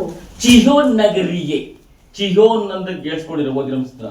ನಗರಿಯೇ ಸಂತೋಷ ಪಡು. ನೋಡಿ, ಯೆರೂಸಲೇಮ್ ಪುರಿಯೇ, ಯೆರೂಸಲೇಮ್ ಪಟ್ಟಣವೇ, ಯೆರೂಸಲೇಮ್ ಜನರೇ, ಹರ್ಷಧ್ವನಿಗೈರಿ. ನೋಡು, ನಿನ್ನ ಅರಸನು ನಿನ್ನ ಬಳಿಗೆ ಬರುತ್ತಾನೆ. ಮಕ್ಕಳ, ಇದು ಇವತ್ತಿಂದಲ್ಲ, ಹಳೇದು. ಪುರಾತನವಾದದ್ದು. ಈಗಿರ್ಬೇಕಾದ್ರೆ ನಾವು ಇವತ್ತು ಮಾತಾಡಿದ್ದು ಇವತ್ತು ನೆರವೇರೋದಿಲ್ಲ, ಮುಂದೆ ದಿನಗಳಲ್ಲಿ ನೆರವೇರುವಂತದ್ದಾಗಿರ್ತದೆ ಅನ್ನಿಸ್ತೋತ್ರ. ಅಲ್ಲಲ್ಲಯ್ಯ. ಹಾಗಿರ್ಬೇಕಾದ್ರೆ ಯೆರೂಸಲೇಮ್ ಪುರಿಯೇ ಅಶದನಿಗೈ ನೋಡು, ನಿನ್ನ ಅರಸು ನಿನ್ನ ಬಳಿಗೆ ಬರ್ತಾನೆ. ಬಂದಿರ ಸ್ವಾಮಿ? ಬಂದಿದ್ದಾನೆ, ಈಗ ಬಂದು ಹೋಗಾಯ್ತು. ಮತ್ತೆ ಏನ್ ಹೇಳ್ತದೆ ಪೂಜೆ? ಬರುತ್ತಾನೆ ಅಂತ ಹೇಳಿ ಒಂದು ಸೂಚನೆ ತೋರಿಸಿದ್ದೀವಿ. ತೋರಿಸಿರೋದು ಬಂದಾಯ್ತು ನಿಮಗೆ ಅಂತ ಹೇಳ್ತಿರೋದು. ನೋಡಿ, ಅರಸು ನಿನ್ನ ಬಳಿಗೆ ಬರುತ್ತಾನೆ, ಆತನು ನ್ಯಾಯವಂತನು. ಏನಾಗಿದ್ದಾನೆ ಆತನು? ಮೋಸವಂತನಿದೆಯಾ?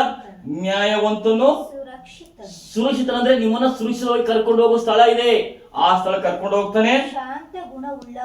ಶಾಂತ ಗುಣನಾಗಿ. ಇವತ್ತು ಸಭೆಗಳಲ್ಲಿ ಸುರಕ್ಷತೆ ಇರೋದಿಲ್ಲ, ನ್ಯಾಯ ಇರೋದಿಲ್ಲ, ಅಲ್ಲಿ ಶಾಂತತೆ ಇಲ್ಲ ಅನ್ಸುತ್ತ. ನೋಡಿ, ನಿಮ್ಮ ಸೇಫ್ಟಿ ಕರ್ಕೊಂಡಂತ ಸೇವಕರು ಬೇಕು ಅನ್ಸುತ್ತ.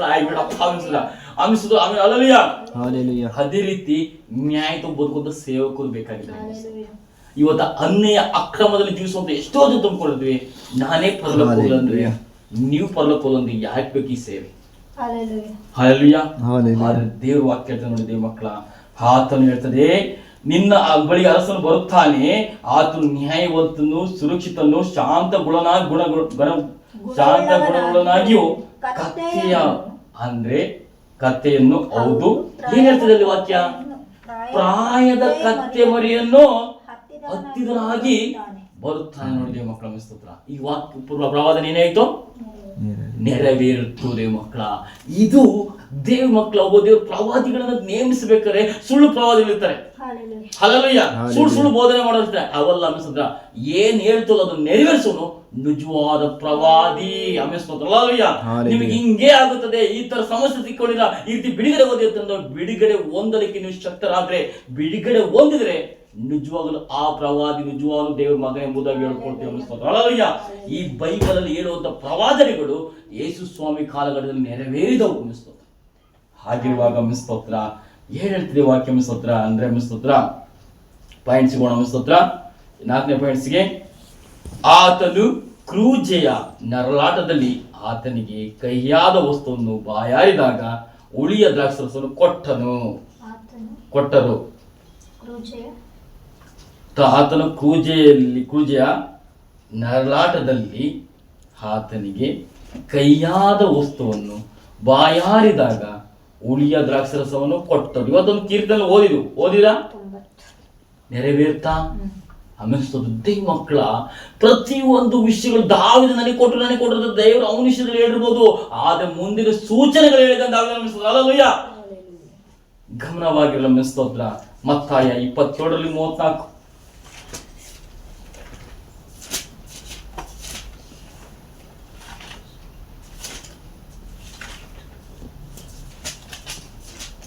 ಸ್ತೋತ್ರ.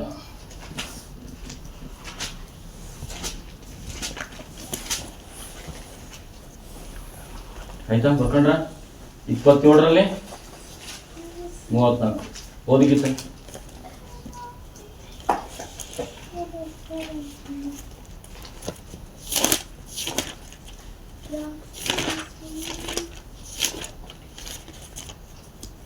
ಆತನಿಗೆ ಕಹಿ ಬೆರೆಸಿದ ದ್ರಾಕ್ಷಾರಸವನ್ನು ಕುಡಿಯುವುದಕ್ಕೆ ಕೊಟ್ಟರು.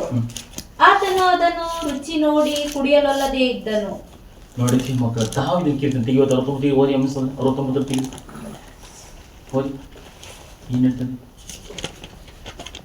ಹಿಂದ್ಗಡೆ? ನನಗೆ ಉಣ್ಣುವುದಕ್ಕೆ ಕಹಿಯಾದ ವಸ್ತುವನ್ನು ಬಾಯಾರಿದಾಗ ಉಳಿದ ದ್ರಾಕ್ಷಾರಸವನ್ನು ಕೊಟ್ಟರು. ಉಣ್ಣುವುದಕ್ಕೆ ಕಹಿಯಾದದನ್ನು ಕೊಟ್ಟು ಬಾಯಾರಿದವಾಗ ಉಳಿದ ರಸವನ್ನು ಕೊಟ್ಟರು ಅಂತ ಹೇಳ್ತಾರೆ. ಇದು ಯೇಸು ಸ್ವಾಮಿ ಕೊಟ್ಟಿರೋಂಥದ್ದನ್ನ ದಾವಿದನು ಕೊಟ್ಟಿರುವಂತದ್ದೇ ಆಗಿರ್ತದೆ. ನಿನಗೇನು ಮಾಡ್ತಾರೋ ಅದನ್ನು ದೇವರ ಮಗನೇ ನಿನಗೂ ಮಾಡುವಂತದ್ದಾಗಿರ್ತದೆ. ಯೇಸು ಸ್ವಾಮಿ ನಿನಗೆ ದೇಶಕ್ಕೆ ಅವಮಾನಿಸಿದ್ರು, ಹಾಗೆ ನಿಮಗೂ ಅವಮಾನ ಉಂಟಾಗ್ತದೆ. ನೀನು ಆತನ ನಂಬಿ ಬರುವಾಗ, ಆತನ ಹಿಂಬಾಲಿಸುವಾಗ, ಆತನ ಹಿಂಬಾಲಕನ ಹೋದಾಗ ನಿನ್ಗಾಲ ಪೆಟ್ಟು, ಅದೇ ಗೇಲಿ, ಅದೇ ಅಪಸ್ಯ, ಅದೇ ನಿಂದನೆಗಳನ್ನ ದೇವರು ಕೊಡ್ತಾ ಹೋಗ್ತಾನೆ. ಮಕ್ಕಳ ಅನಿಸ್ತದೆ ಅದು ಬರ್ತದೆ, ಸೈತಾನ ಕಾರ್ಯಗಳು ನಡೀತದೆ ಅನಿಸ್ತದೆ. ಅಲ್ಲಯ್ಯ. ಈಗಿರ್ಬೇಕಾದ್ರೆ ದೇವ್ರ ಮಕ್ಕಳ ನಾವು ಗಮನವಿರಲಿ ಅನಿಸೋತ್ರ.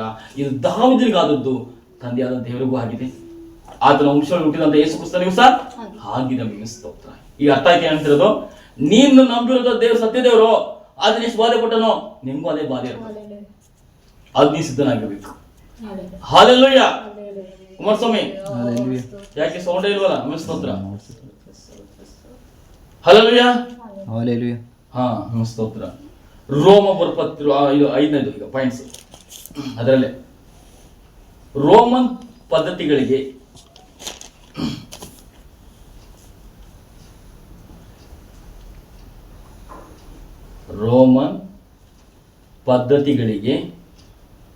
ವಿರೋಧವಾಗಿ ಆತನ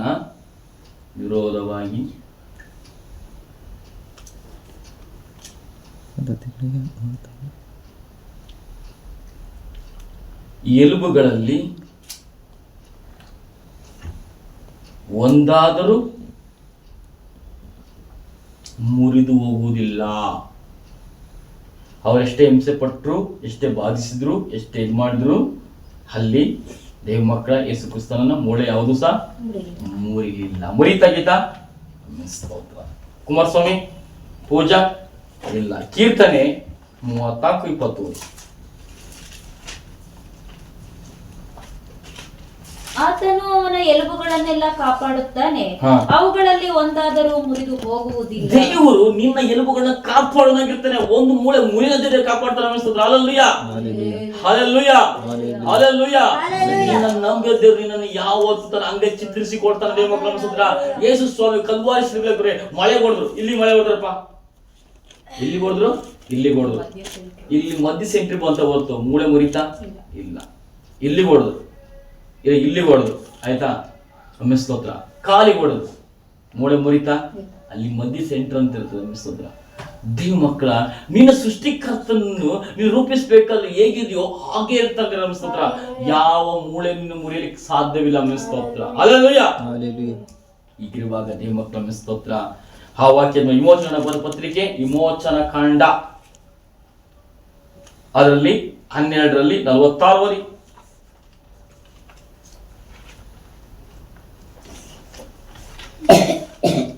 ಒಂದೇ ಮನೆಯಲ್ಲಿ ಅದನ್ನು ಊಟ ಮಾಡಬೇಕು, ಅದರಲ್ಲಿ ಸ್ವಲ್ಪವನ್ನಾದರೂ ಮನೆಯಿಂದ ಹೊರಗೆ ತೆಗೆದುಕೊಂಡು ಹೋಗಬಾರದು. ಆ ಪಶುವಿನ ಒಂದು ಎಲುಬನ್ನಾದರೂ ಮುರಿಯಕೂಡದು. ಹಲ್ಲೆಲೂಯಾ. ಕ್ರಿಸ್ತನ ಮಕ್ಕಳೇ ಕೇಳಿಸ್ಕೊಳ್ಳಿ, ನೀವು ಅಲ್ಲೇ ಊಟ ಮಾಡಬೇಕು, ಆ ಪಶುವಿನ ಮೂಳೆ ಒಂದು ಮುರಿಬಾರದು ಅಂತ ಹೇಳ್ತಾರೆ. ಯೇಸು ಸ್ವಾಮಿ ಸೂಚನೆ ಏನಾಗಿತ್ತು ಅದೇ ಆಗಿತ್ತು. ದೇವ ಮಕ್ಕಳ ಸ್ತೋತ್ರ. ಯಜ್ಞದ ಕುರಿಯ ರಕ್ತ ಸುರಿಸಲಿಕ್ಕೆ ಆ ರಕ್ತದಲ್ಲಿ ಬಾಗಿಲು ಹಚ್ಚಲ್ಪಡ್ಬೇಕಾದ್ರೆ, ಅದರ ಮಾಂಸಗಳನ್ನು ಕೈಯಲ್ಪಡ್ಬೇಕಾದ್ರೆ ಅದ್ರ ಯಾವ ಮೂಳೆ ಮುರಿಬಾರ್ದು, ಅದು ಯಜ್ಞ ವೇದಿಗೆ ಸಮರ್ಪಿಸಬೇಕು, ಅದನ್ನ ಬೇಯಿಸ್ಕೊಂಡಾಗಿ ತಿನ್ಬೇಕು ಎಂಬುದಾಗಿ ಹೇಳ್ತಾರೆ. Hallelujah, hallelujah. ಇವಾಗ ಕರ್ತನ ಭೋಜನ ಸ್ತೋತ್ರ. ನಾವು ತಿನ್ನುವಾಗ ಅದರ ದೇಹವನ್ನು ನೆನೆಸ್ಕೊಂಡು ತಿನ್ನೋದಾಗಿರುತ್ತೆ. ಸ್ತೋತ್ರ. ಹಲ್ಲೆಲೂಯಾ. ಆಮೇಲೆ ಯೋಹಾನ್ ಬರೆದ ಸುವಾರ್ತೆ 19:33-36.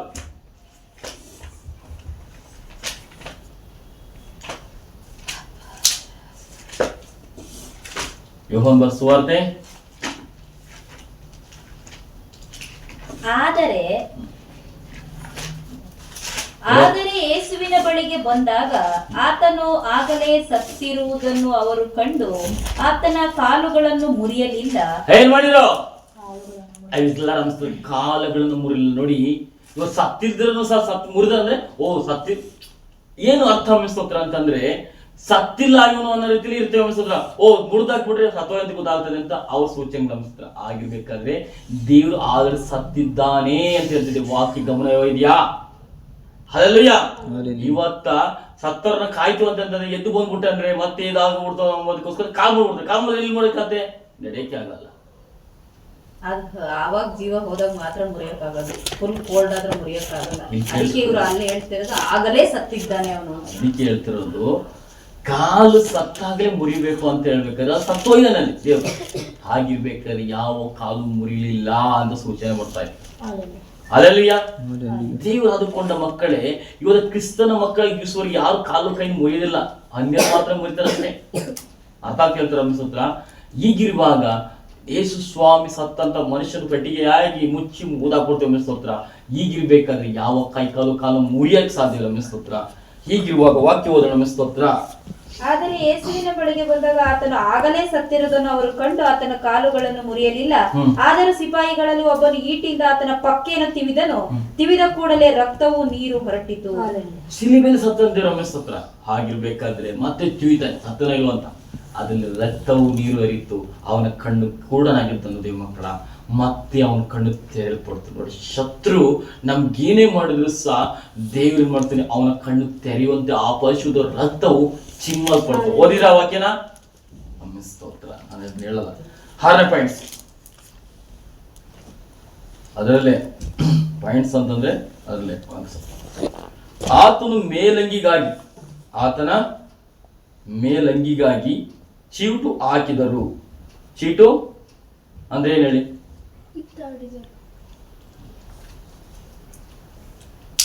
ಜನರು ಆತನ ಮೇಲೊದಿಕೆಯನ್ನು ಪಾಲು ಮಾಡಿಕೊಂಡರು.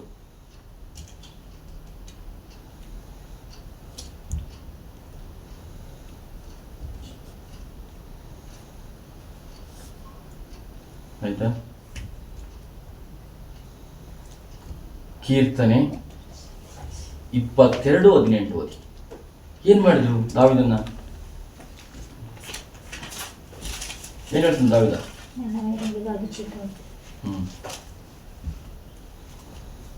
ನನ್ನನ್ನು ನುಂಗುವುದಕ್ಕೆ ಬಾಯಿ ತೆರೆದಿದ್ದಾರೆ. 18:18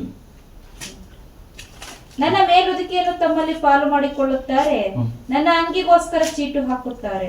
ದೇವ ಮಕ್ಕಳ, ಯೇಸು ಸ್ವಾಮಿಗೆ ಬರೋದಕ್ಕಿಂತ ಮುಂಚೆ ದಾವಿದನ ಚೀಟದಲ್ಲೂ ಸಹ ಅವನ ಮೇಲೋದಿಕೆನಾಗಲಿ ಬಟ್ಟೆನಾಗಲಿ ಚೀಟು ಹಾಕ್ತಾರೆ. ಇದು ಯಾರಿಗೆ ಸೇರಬೇಕು ಎಂಬುದಾಗಿ ಸ್ತೋತ್ರ.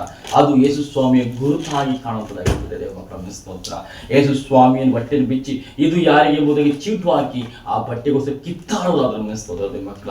ಹೀಗಿರುವಾಗ ದಾವಿದನ ಚೀಟ ಕಾಲದಲ್ಲೂ ಸಹ ಹೀಗೇ ನಡೆದ್ರಿಂದ ದಾವಿದನ ಅದನ್ನು ದೇವರ ಮುಂದೆ ಎಣಿಸಿದ್ದಾನ ಸ್ತೋತ್ರ. ಎಣಿಕೆ ಮಾಡಿ, ದೇವರೇ ನನ್ನ ಬಟ್ಟೆಯನ್ನು ಚೀಟು ಹಾಕಿದ್ರು, ನನ್ನ ಮೇಲೊತ್ತಿಗೆ ಕಿತ್ತಾಡಿದ್ರು ಅಂತ ಹೇಳ್ತಾರೆ ಸ್ತೋತ್ರ. ಈ ಕಾರ್ಯಗಳನ್ನು ಸಹ ನಮ್ಮವರು ನಮಗೆ ಮಾಡೋರಾಗಿರ್ತಾರೆ ಸ್ತೋತ್ರ. ಹಲ್ಲೆಲೂಯಾ. ನಮ್ಮ ಇರೋದಲ್ಲ ಈಗ ನಂದು ಅನ್ನೋ ರೀತಿಲಿ ನಮ್ಮ ಆಸ್ತಿಗಳನ್ನು ನಮ್ಮ ಪಾಲು ಮಾಡಿಕೊಂಡು, ನಮ್ಮ ಆಸ್ತಿಗಳನ್ನು ನಮ್ಮ ಅವ್ರು ಪಾಲು ಮಾಡ್ಕೊಡ್ತಾರೆ ಅಂತ ನಮ್ಮ ತಲೆ ಮಾಡಿರ್ತಾರೆ ಐಶ್ವರ್ಯ ಅಂತ ಹೇಳ್ತಾರೆ ಸ್ತೋತ್ರ. ಆಗಿರ್ಬೇಕಾದ್ರೆ ನಮಗೆ ಯಾರು ಏರೋದಕ್ಕಿರೋ ಹೊಡೆದಾಕೋ ಬಿಸಾಕೋ ಎಂಬ ರೀತಿಯಲ್ಲಿ ಮುಂದಿನ ದಿನಗಳಲ್ಲಿ ನೆರವೇರುವಂತವಾಗಿರ್ತದೆ ಸ್ತೋತ್ರ. ಹಲ್ಲೆಲೂಯಾ. ಮತ್ತೆ ಮತ್ತಾಯ 22:35 ಇನ್ನೂ ಸ್ವಲ್ಪ ತಿಳಿಬೇಕಾದ್ರೆ ಅದೇ 35 ಓದಿ. ಹೇಳ್ತಾರೆ, ಬಳಿಕ ಅವರು ಆತನನ್ನು ಸಿಲುಬೆಗೆ ಹಾಕಿ ಆತನ ಬಟ್ಟೆಗಾಗಿ ಚೀಟು ಹಾಕಿ ಪಾಲು ಮಾಡಿಕೊಂಡರು ಮತ್ತು ಅಲ್ಲಿ ಕೂತುಕೊಂಡು ಆತನನ್ನು ಕಾಯುತ್ತಾ ಇದ್ದರು. ನೋಡಿ ಏನ್ ಮಾಡ್ತಾರೆ, ಅದನ್ನ ಕೂದುತ್ತಾ ಕಾಯ್ತಾ ಕೊಡ್ತಾರೆ. ಇದೊಂದು ಬಳಿಕ ಅವರು ಇದಲ್ಲದೆ ಆತನ ಮೇಲೆ ಹಾಕಿದ ಬಟ್ಟೆಗಳಿಗಾಗಿ ಮತ್ತು ಚೀಟು ಹಾಕಿ ಪಾಲು ಮಾಡಿಕೊಂಡ್ರು ಮತ್ತು ಅಲ್ಲಿ ಅವರು ಕೂತುಕೊಂಡರು ಎಂಬುದಾಗಿ ಹೇಳ್ತಾರೆ ದೇವ ಮಕ್ಕಳ ಸ್ತೋತ್ರ. ಎಂಥ ಜೀವಿತ ದೇವ ಮಕ್ಕಳ. ಅದಕ್ಕೆ ನೀನೇನು ಅನುಭವಿಸುತ್ತೀವೋ, ಕ್ರಿಸ್ತನ ಹೇಗೆ ಅನುಭವಿಸಿದ್ರು ಅದನ್ನು ನಾವು ಅನುಭವಿಸಬೇಕಾಗುತ್ತೆ. ಕ್ರಿಸ್ತನ ಅನುಭವಿಸೋದಕ್ಕೆ ಹೇಳ್ತಾರೆ, ನಾನು ಲೋಕವನ್ನು ಜಯಿಸಿದ್ದೇನೆ ದೇವ ಮಗನೇ, ನೀನು ಲೋಕವನ್ನು ಜಯಿಸ್ಕೊಂಡು ಬಾ ನನ್ನ ಹತ್ರಕ್ಕೆ, ಸುಮ್ಮನೆ ಬಂದ್ಬಿಡು ಅಂತಲ್ಲ. ಹಲ್ಲೆಲೂಯಾ. ನಿನ್ನ ತಂದೆ ನಿನ್ ಕಷ್ಟ ನೋಡ್ತಿಲ್ದಾರ ಅಂತಂದಾಗ ನಿನಗೂ ಆ ಕಷ್ಟ ಗೊತ್ತಾಗ್ತದೆ. ನನ್ನ ತಂದೆ ಎಷ್ಟು ಕಷ್ಟಪಟ್ಟಿದ್ದಾನೆ ಎಂಬುದು ಅರಿವಂತಾಗುತ್ತೆ. ಇಲ್ಲ ನಮ್ಮ ತಂದೆ ಬಗ್ಗೆ ಏನೆಲ್ಲ ಗೇರಿಗಳು ಮಾಡ್ತೀವಿ, ಅಪಸ್ಯ ಮಾಡೋರಾಗುತ್ತೆ. ನನಗೆ ಆ ಕಷ್ಟ ಹೌದು, ನಮ್ಮ ಅಪ್ಪ ಅಮ್ಮ ಇದೇ ಕಷ್ಟಪಟ್ಟಿದಾರಲ್ಲ ಅನ್ನೋದು ನಿಮಗೆ ತಿಳಿತಾ ಹೋಗ್ತದೆ. ಹಲ್ಲೆಲೂಯಾ. ಹಲ್ಲೆಲೂಯಾ. ಆಮೆನ್ ಸ್ತೋತ್ರ. 7ನೇದು, ಕ್ರಿಸ್ತನು ತಾನು ಸಾಯುವ ವೇಳೆಯಲ್ಲಿ ಕೆಲವು ಮಾತುಗಳನ್ನು ಹೇಳುತ್ತಾನೆ. ಅದೇ ವಾಕ್ಯನ ಹೇಳಿದ್ರು ಸ್ತೋತ್ರ.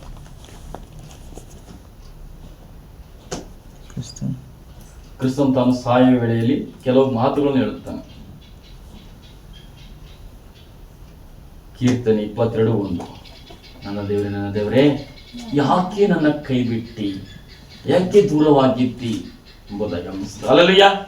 ನನ್ನ ದೇವರೇ ಯಾಕೆ ನನ್ನ ಕೈ ಬಿಟ್ಟು ಅಂತ ಯೇಸು ಸ್ವಾಮಿ ಹೇಳಿದ್ದಾರೆ ಸ್ತೋತ್ರ. ಹಲ್ಲೆಲೂಯಾ. 8ನೇದು, ಆತನು ತಿರುಗಿ ಸತ್ತರೊಳಗಿಂದ ಎದ್ದು ಬರುತ್ತಾನೆ. ಆತನು ತಿರುಗಿ ಸತ್ತರೊಳಗಿಂದ ಎದ್ದು ಬರುತ್ತಾನೆ. ಕೀರ್ತನೆ ಎಷ್ಟೆಲ್ಲ ಹೇಳಿರ್ಬೋದು ಹಾಗಾದ್ರೆ?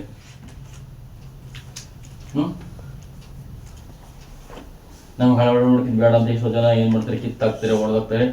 ನಾವು ಹಳೆ ನೋಡಿಗೆ ಹೋಗ್ತಾರೆ, ಹೊಸ ನೋಡಿಗೆ ಹೋಗ್ತಾರಲ್ಲ, ಅಲ್ಲ ಹೊಸ ನೋಡಿಗೆ ಹೋಗ್ತಾರೆ, ಹಳೆ ನೋಡಿದ್ದು ಹೋಗ್ತಾರಲ್ಲ ಅಂತ ಹೇಳ್ಕೊಳ್ತಾರೆ ಅನಿಸ್ತತ್ರ. ಆದ್ರೆ ಎಷ್ಟು ಇಂಪಾರ್ಟೆಂಟ್ ನೀವು ತಿಳ್ಕೊಂಡಿರುವಂತ ದೇವ ಮಕ್ಕಳ ಸ್ತೋತ್ರ. ಹಲ್ಲೆಲೂಯಾ. ಕೀರ್ತನೆ 16:10 ಓದಿ.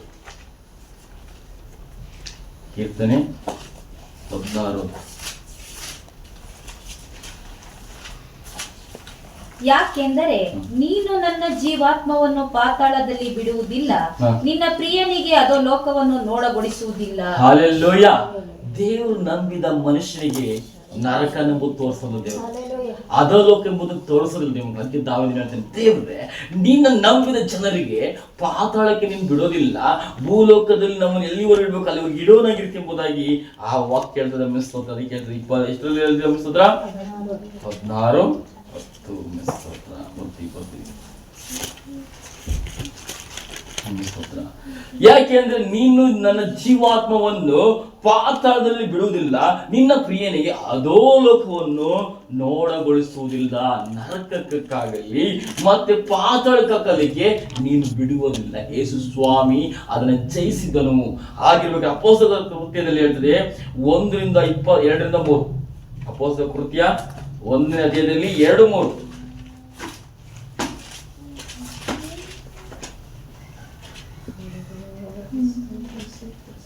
ಯೇಸು ಮಾಡುವುದಕ್ಕೂ ಉಪದೇಶಿಸುವುದಕ್ಕೂ ಪ್ರಾರಂಭಿಸಿದ್ದೆಲ್ಲವನ್ನು ಹೇಳಿ ತಾನು ಆರಿಸಿಕೊಂಡಿದ್ದ ಅಪೊಸ್ತಲರಿಗೆ ಪವಿತ್ರಾತ್ಮನ ಮೂಲಕ ಆಜ್ಞೆಯನ್ನು ಕೊಟ್ಟು ಮೇಲಣ ಲೋಕವನ್ನೇರಿದ ದಿನದವರೆಗೆ ವಿವರಿಸಿದನಷ್ಟೇ. ಹಾಲೆಲೂಯಾ. ದೇವ ಮಕ್ಕಳ ಕೇಳಿಸ್ಕೊಂಡ್ರ? ಅಪೊಸ್ತಲರ ಕೃತ್ಯದಲ್ಲಿ ಏನ್ ಹೇಳ್ತಿದೆ ವಾಕ್ಯ ಅಂತ ಓದಿರೋ ಮಿಸ್ತ್ರ? ಹಾಲೆಲೂಯಾ. ನೋಡಿ ಹೇಳ್ತಿದ್ದ ಮಿಸ್ತ್ರ, ಆಮೆನ್ ಸ್ತೋತ್ರ. ಆತನು ಆರಿಸಿಕೊಂಡ ಅಪೊಸ್ತಲರಿಗೆ ಪವಿತ್ರಾತ್ಮನ ಮೂಲಕ, ಯಾರ ಮುಖಾಂತರ? ಪವಿತ್ರಾತ್ಮ. ನಮಗೆ ಕೊಟ್ಟಂತ ಪವಿತ್ರಾತ್ಮನ ಮೂಲಕ ಆಜ್ಞೆಗಳು ಕೊಟ್ಟು ಈ ರೀತಿ ಇರ್ಬೇಕು ಮುಂದೆ ಮೇಲಿನ ಲೋಕದವರಿಂದ ದಿನದವರೆಗೂ, ಮೇಲಿನ ಲೋಕದವರೆಗೆ ಸೇರೋವರೆಗೂ ದಿನವರೆಗೂ ವಿವರಿಸಿದಷ್ಟೇ. ಆತನು ಬಾಧೆ ಪಟ್ಟು, ಯಾವುದು ಪಟ್ಟರು? ದೇವರು ಬಾಧೆ ಪಟ್ಟು ಸತ್ತ ಮೇಲೆ ತನ್ನ ಜೀವಿತನೆಂದು ಅನೇಕ ಪ್ರಮಾಣಗಳಿಂದ ಅಪೊಸ್ತಲರಿಗೆ ತೋರಿಸಿಕೊಂಡನು. ತನ್ನ ಶಿಷ್ಯರಿಗೆ ನಾನು ಕೈ ನೋಡು, ನನ್ನ ಪಕ್ಕೆಲ್ ನೋಡು ಎಂಬುದಾಗಿ ಗುರುತುಗಳು ತೋರಿಸಿದ. ಹಲ್ಲೆಲೂಯಾ. 40 ದಿವಸ ಅವನ ಜೊತೆ ಇದ್ದನು, ಅಲ್ಲಿ ಮೀಟಿದ್ದನು, ಮತ್ತೆ ಬೆಸ್ತರಾಗಿ ಮತ್ತೆ ಮೀಡಕ್ಕೆ ಹೋದ್ರು. ಹೌದಾ? ಓದಿರಾ ಸ್ತೋತ್ರ? ಎಲ್ಲ ಕಾರ್ಯಗಳನ್ನ ಏನಕ್ಕಂತಂದ್ರೆ ಮುಂದೆ ಸುಳ್ಳು ಹೇಳೋ ಲೋಕ ಜನರಿದ್ದಾರೆ, ಅದನ್ನ ಮುಚ್ಚಾಕೋ ಜನ ಇರ್ತಾರೆ. ಇಂಥದ್ದು ಎಷ್ಟು ಬಂದೇ ಇಲ್ಲ, ಏನು ಮಾಡಿಲ್ಲ ಅಂತ ಹೇಳ್ತಾರೆ ಅಂತ ಹೇಳ್ಕೊಂಡು ದೇವ್ರ ಸಾಕ್ಷಿ ಕೊಟ್ಟಿದ್ದಾನೆ. ದೇವ್ರ ಮಕ್ಕಳು, ದೇವ್ರಿಗೆ ಸ್ತೋತ್ರ ಮಾಡೋಣ. ಎಲ್ಲ ನಿಂತ್ಕೊಳ್ಳೋಣ ಸ್ತೋತ್ರ. ದೇವರ ಸಮ್ಮುಖದಲ್ಲಿ ಧ್ಯಾನಿಸ್ಕೊಳ್ಳೋಣ. ಕರ್ತನ ಬರೋಣದಲ್ಲಿ ಹೇಗಿತ್ತು, ಆತನ ಮುಂದಿನ ಜೀವಿತ, ಹುಟ್ಟಿನ ಜೀವಿತದಲ್ಲಿ ಹೇಗಿತ್ತು, ನಾವೇನ್ ತಿಳ್ಕೊಂಡಿದ್ದೀವಿ ಎಂಬುದನ್ನು ಧ್ಯಾನಿಸ್ಕೊಂಡು ಒಂದು ಹಾಡಿನ ಮುಖಾಂತರ ದೇವರ ಮಹಿಮೆ ಪಡಿಸೋಣ. ಸ್ತೋತ್ರ.